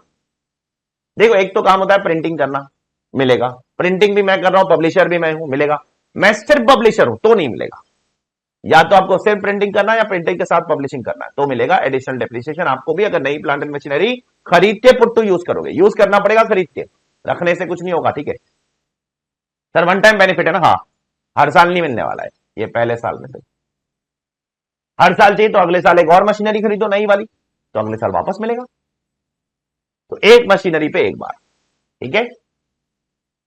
अब गवर्नमेंट ने कुछ मशीनरीज को यहां से बाहर निकाल दिया है जिस पर आपको एडिशनल डेप्रिसिएशन नहीं मिलने वाला है। पहला, अगर second hand plant and machinery है, नहीं मिलेगा। Second hand plant and machinery नहीं चलेगी, नई प्लांट एंड मशीनरी चाहिए, नई नई नई नई न्यू, ये पहली मशीनरी बाहर है। दूसरा, ऑफिस में रखने वाली मशीनरी नहीं चलेगी, लाइक एसी, लाइक कंप्यूटर, ये सब नहीं चलेगा। हाँ, अगर कंप्यूटर फैक्ट्री में रखा है और फैक्ट्री में यूज हो रहा है वो कंप्यूटर तो चलेगा, ऑफिस में मत रखो या रेसिडेंशियल अकोमोडेशन में मत रखो, लाइक फ्रिज रखे हो, लाइक माइक्रोवेव, नहीं चलेगा। तो अब तक क्या क्या नहीं चल रहा है, गवर्नमेंट को क्या पसंद नहीं है यहां पर? सेकेंड हैंड मशीनरी तो बिल्कुल नहीं पसंद, ऑफिस में रखने वाली मशीनरी नहीं पसंद है, रेसिडेंशियल अकोमोडेशन में रखने वाली मशीनरी नहीं पसंद है, शिप्स नहीं पसंद, एयरक्राफ्ट नहीं पसंद, रोड ट्रांसपोर्ट व्हीकल नहीं पसंद, किसी भी किस्म का ट्रांसपोर्ट नहीं। अब ये सब मैन्युफैक्चरिंग में थोड़ी यूज होता है। गवर्नमेंट का टारगेट क्या है? आप फैक्ट्री में खरीदो मशीनरी, उस पर देंगे हम आपको। अब कार थोड़ी फैक्ट्री में मशीनरी की तरह यूज होती है, एयरक्राफ्ट थोड़ी मशीनरी की तरह यूज होता है, पानी का जहाज थोड़ी मशीनरी की तरह यूज होता है। हाँ, वो भी एक प्लांट एंड मशीनरी है इनकम टैक्स के डेफिनेशन के हिसाब से, बट उस पर हम आपको नॉर्मल डेप्रिसिएशन देंगे, एडिशनल मत मांगिए प्लीज। तो किस किस पे अब तक एडिशनल नहीं मांग सकते हो आप? ये बहुत इंपॉर्टेंट पॉइंट है, इसी पे क्वेश्चन बनता है एग्जाम में। Second hand machinery not allowed, office में रखने वाली machinery not allowed, guest house residential accommodation में रखने वाली machinery not allowed, ship not allowed, aircraft not allowed, road transport vehicle not allowed. और आखिर में एक ऐसी मशीनरी जिसपे आप ऑलरेडी 100% डिडक्शन लेके बैठे हो, मिसाल के तौर पे एक ऐसी मशीनरी जिसपे ऑलरेडी 100% डिडक्शन लेके बैठे हो, मिसाल के तौर पे कि आपने कोई साइंटिफिक रिसर्च करते हो आप। अब साइंटिफिक रिसर्च वालों को ऑलरेडी क्या मिलता है? 100% डिडक्शन मिलता है। सीए इंटर में पढ़ा होगा, नहीं पढ़ा हो तो सीए फाइनल में पढ़ लेना। साइंटिफिक रिसर्च वालों को 100% डिडक्शन मिलता है इनकम टैक्स। तो साइंटिफिक रिसर्च वाले ने एक मशीनरी खरीदा, उस पर 100% डिडक्शन क्लेम कर लिया है। अब जब 100% क्लेम कर लिया तो और 20% क्यों मांगने आ रहे हो भाई? नहीं मिलेगा, चेक करो। Any plant and machinery which has already been allowed as deduction under at 100%, okay. तो इंपॉर्टेंट सेक्शन है, केयरफुल रहना। क्यों लाया गवर्नमेंट ने? To encourage manufacturing, to encourage power generation. Manufacturing की देश में जरूरत है कि नहीं है? चाहिए, जरूर है। मैन्युफैक्चरिंग से क्या होता है? एम्प्लॉयमेंट जनरेट होता है। मैन्युफैक्चरिंग से बहुत प्रोडक्शन होता है, प्रोडक्शन होने से एक्सपोर्ट कर सकते हो आप, देश के अंदर लोगों की नीड्स को पूरी कर सकते हो। पावर जनरेशन बहुत जरूरी है, घर घर बिजली चाहिए हमको, इसलिए उनको एक एक्स्ट्रा बेनिफिट दिया है। ये बेनिफिट ट्रेडर को नहीं है, ये बेनिफिट प्रोफेशन वालों को नहीं है, हमारे लिए नहीं है, टीचर के लिए नहीं है, सीए के लिए नहीं है, डॉक्टर के लिए नहीं है। ये बेनिफिट सिर्फ और सिर्फ मैन्युफैक्चरर्स और पावर जनरेटर्स के लिए। I hope it is clear to all of you. तो यहां पर मैं आज का सेशन अपना रोक देता हूं। ठीक है। और आज का सेशन रोकने के पहले एक बार मैं आपको बता देता हूं आज हमने क्या क्या किया है। सबसे पहले आज हमने सेक्शन 28 शुरू किया है। सेक्शन 28 में हमने क्या किया है? Charging section. बिजनेस करना जरूरी है। बिजनेस का मतलब क्या होता है? Business includes trade, commerce, manufacture in the nature of adventure. Profession करना जरूरी है। प्रोफेशन का मतलब क्या होता है? वोकेशन। वोकेशन मतलब क्या? स्किल। कोई भी स्किल, डिग्री की जरूरत नहीं। उसके बाद बहुत सारी कैटेगरीज थी। बहुत बड़ी लैंड है, उसको मैंने टुकड़ों में तोड़ा और फिर बेचा, कैपिटल। बहुत बड़ी लैंड है, उसमें मैंने कॉलोनी कंस्ट्रक्ट किया, फैक्ट्री बनाया, ऑफिस बनाया, घर बनाया, स्कूल बनाया, कॉलेज बनाया, फिर बेचा, पीजीबीपी। इंटरेस्ट इनकम कमाया, बाय डिफॉल्ट आईएफओएस। लेकिन अगर वो इंटरेस्ट इनकम बिजनेस का कॉन्ट्रैक्ट लेने के लिए कमा रहा हूं और बिजनेस का कॉन्ट्रैक्ट चाहिए इसलिए मैंने बैंक गारंटी दिया, उसके लिए इंटरेस्ट कमा रहा हूं, पीजीबीपी। फैक्ट्री में लॉकआउट हो गया और रेंट पे दे दिया सब चीज, पीजीबीपी। वेयरहाउस गोडाउन रेंट पे दिया, लेकिन साथ साथ में सिक्योरिटी सर्विस भी दे रहा हूं, फ्यूमिगेशन सर्विस भी दे रहा हूं, पेस्ट कंट्रोल भी दे रहा हूं, पीजीबीपी। हाउस प्रॉपर्टी मैंने अपना लेट आउट किया, income from house property. Lodha ने लेट आउट किया, इनकम फ्रॉम हाउस प्रॉपर्टी। लेकिन अगर आपका मेन बिजनेस ही प्रॉपर्टी अक्वायर करके लेट आउट करना है, मेमोरेंडम में लिखा हुआ है, सब्सटैंशियल इनकम भी उसी लेट आउट से आती है, तो PGBP as per Supreme Court. तो लोधा और उस पर्टिकुलर बिजनेस में आप डिफरेंस समझिए, अलग है वो। Then coming to profits and gains में क्या क्या आता है? प्रॉफिट्स एंड गेन्स में रियल होना चाहिए, रेवेन्यू होना चाहिए, कैश इन काइंड दोनों चलेगा, लीगल इनलीगल दोनों चल जाएगा। Then comes carried on by SSC का मतलब क्या होता है? एसएससी कंट्रोल करना चाहिए। Then comes at any time during the previous year, पूरा साल करना जरूरी नहीं, कुछ समय भी करोगे तो भी चलेगा, एवाई में करना जरूरी नहीं। उसके बाद आया कि कंप्यूट कैसे करने का, तो बहुत प्यारा आंसर है 3243D फॉलो कर लो, लेकिन वो फॉलो करने के पहले बुक्स मेंटेन करना पड़ेगा। और बुक्स कैसे मेंटेन करोगे? मर्केंटाइल, कैश दोनों चलेगा, लेकिन रेगुलरली फॉलो करो। मर्केंटाइल फॉलो कर रहे हो तो इंस्टीट्यूट के स्टैंडर्ड नहीं फॉलो करो, गवर्नमेंट के स्टैंडर्ड फॉलो करो, आईसीडीएस। और अगर ये सब नहीं करोगे तो फिर एओ चढ़ के बैठेगा 144 बैचेस में। उसके बाद हमने अपना डिडक्शन शुरू किया। पहला डिडक्शन जो हमने शुरू किया है, जो समय लगेगा उसको, अगला लेक्चर भी इसी में जाएगा, दैट इज डेप्रीसिएशन। डेप्रीसिएशन सबसे पहले हमने नॉर्मल डेप्रीसिएशन शुरू किया, ब्लॉक वाला। ओनर होना जरूरी है। ओनर मतलब बेनिफिशियल ओनर, लीगल ओनर नहीं। हायर परचेज के केस में ओनर कौन होगा? हायर परचेज लीज के केस में ओनर कौन होगा? लेसर। और फिर एक वो आईसीडीएस का केस लॉ किया था, ठीक है। उसके बाद असेट को यूज करना भी जरूरी है। यूज में एक्टिव यूज भी आ जाएगा, पैसिव यूज भी आ जाएगा। पैसिव यूज मतलब जो इमरजेंसी में जरूरत है वो असेट। अच्छा, किसी एक्स्ट्रॉर्डिनरी रीजन की वजह से यूज नहीं कर पा रहा हूं तो क्या डेप्रिसिएशन मिलेगा? हाँ मिलेगा। उसके बाद हमने ब्लॉक का कॉन्सेप्ट देखा, प्लांट, मशीनरी, फर्नीचर, बिल्डिंग, उनके रेट्स। और intangible asset, intangible asset 25%, plant and machinery 15%, building and furniture 10%। उसमें अलग अलग वेरायटी है। जैसे अगर मोटर व्हीकल है, जैसे बिल्डिंग है, residential building 5%, temporary structure 40%, motor vehicle by default 15%, अगर business of running them on hire है तो 30%। अगर 23 अगस्त 2019 से लेकर 31 मार्च 2020 के बीच में खरीद के यूज किया है तो 15 बन जाएगा 30, 30 बन जाएगा 45, 30 बन जाएगा 45। उसके बाद कंप्यूटर्स पे 40% है, मोबाइल ईपीबीएक्स पे 50% है, 15% है। और उसके बाद में professional books, wind mills, aircraft, और फिर बाद में पॉल्यूशन कंट्रोल इक्विपमेंट 40%, शिप्स पे 20%। और उसके बाद डेप्रिसिएशन हाफ भी होगा, कब? जब 180 दिन से कम यूज करते हो। कब? जिस साल में खरीदा और उसी साल में 180 दिन से कम यूज किया तो हाफ हो जाएगा, ठीक है। और अगले साल 180 दिन से कम यूज किया तो इस साल खरीदा और अगले साल 180 दिन से कम यूज कर रहा हूं तो हाफ नहीं होगा, तो फुल रहेगा। वो एक हाफ होने का क्लॉज सिर्फ करंट ईयर के लिए आपको। और फिर बाद में प्लान का एक छोटा सा डेफिनेशन बता दिया और बता दिया कि डेप्रिसिएशन क्लेम करने के लिए ब्लॉक में दो कंडीशन फुलफिल करना चाहिए, ब्लॉक जीरो नहीं होना चाहिए और ब्लॉक पॉजिटिव होना चाहिए, ठीक है। और लास्ट बट नॉट लीस्ट जो आपके सामने, ठीक है। तो इस तरीके से हम लोग चीजें पढ़ेंगे और इस तरीके से पूरे सिलेबस को हम लोग करने वाले हैं, ठीक है, इतनी बारीकी से। Don't worry about it. तो ध्यान रखो सब लोग अपना, take care all of you. मैं उम्मीद करता हूँ आप सब लोग बहुत एंजॉय कर रहे हो। एंजॉय कर रहे हो तो अपना रिस्पॉन्स जरूर मुझे बताना मेरे व्हाट्सएप नंबर पे मैसेज करके, ठीक है। और पहले कुछ लेक्चर्स में यूट्यूब पे भी डालने वाला, तो नीचे भी कमेंट करके आप अपना रिस्पॉन्स बताइए। तो take care all of you, ध्यान रखो सब लोग।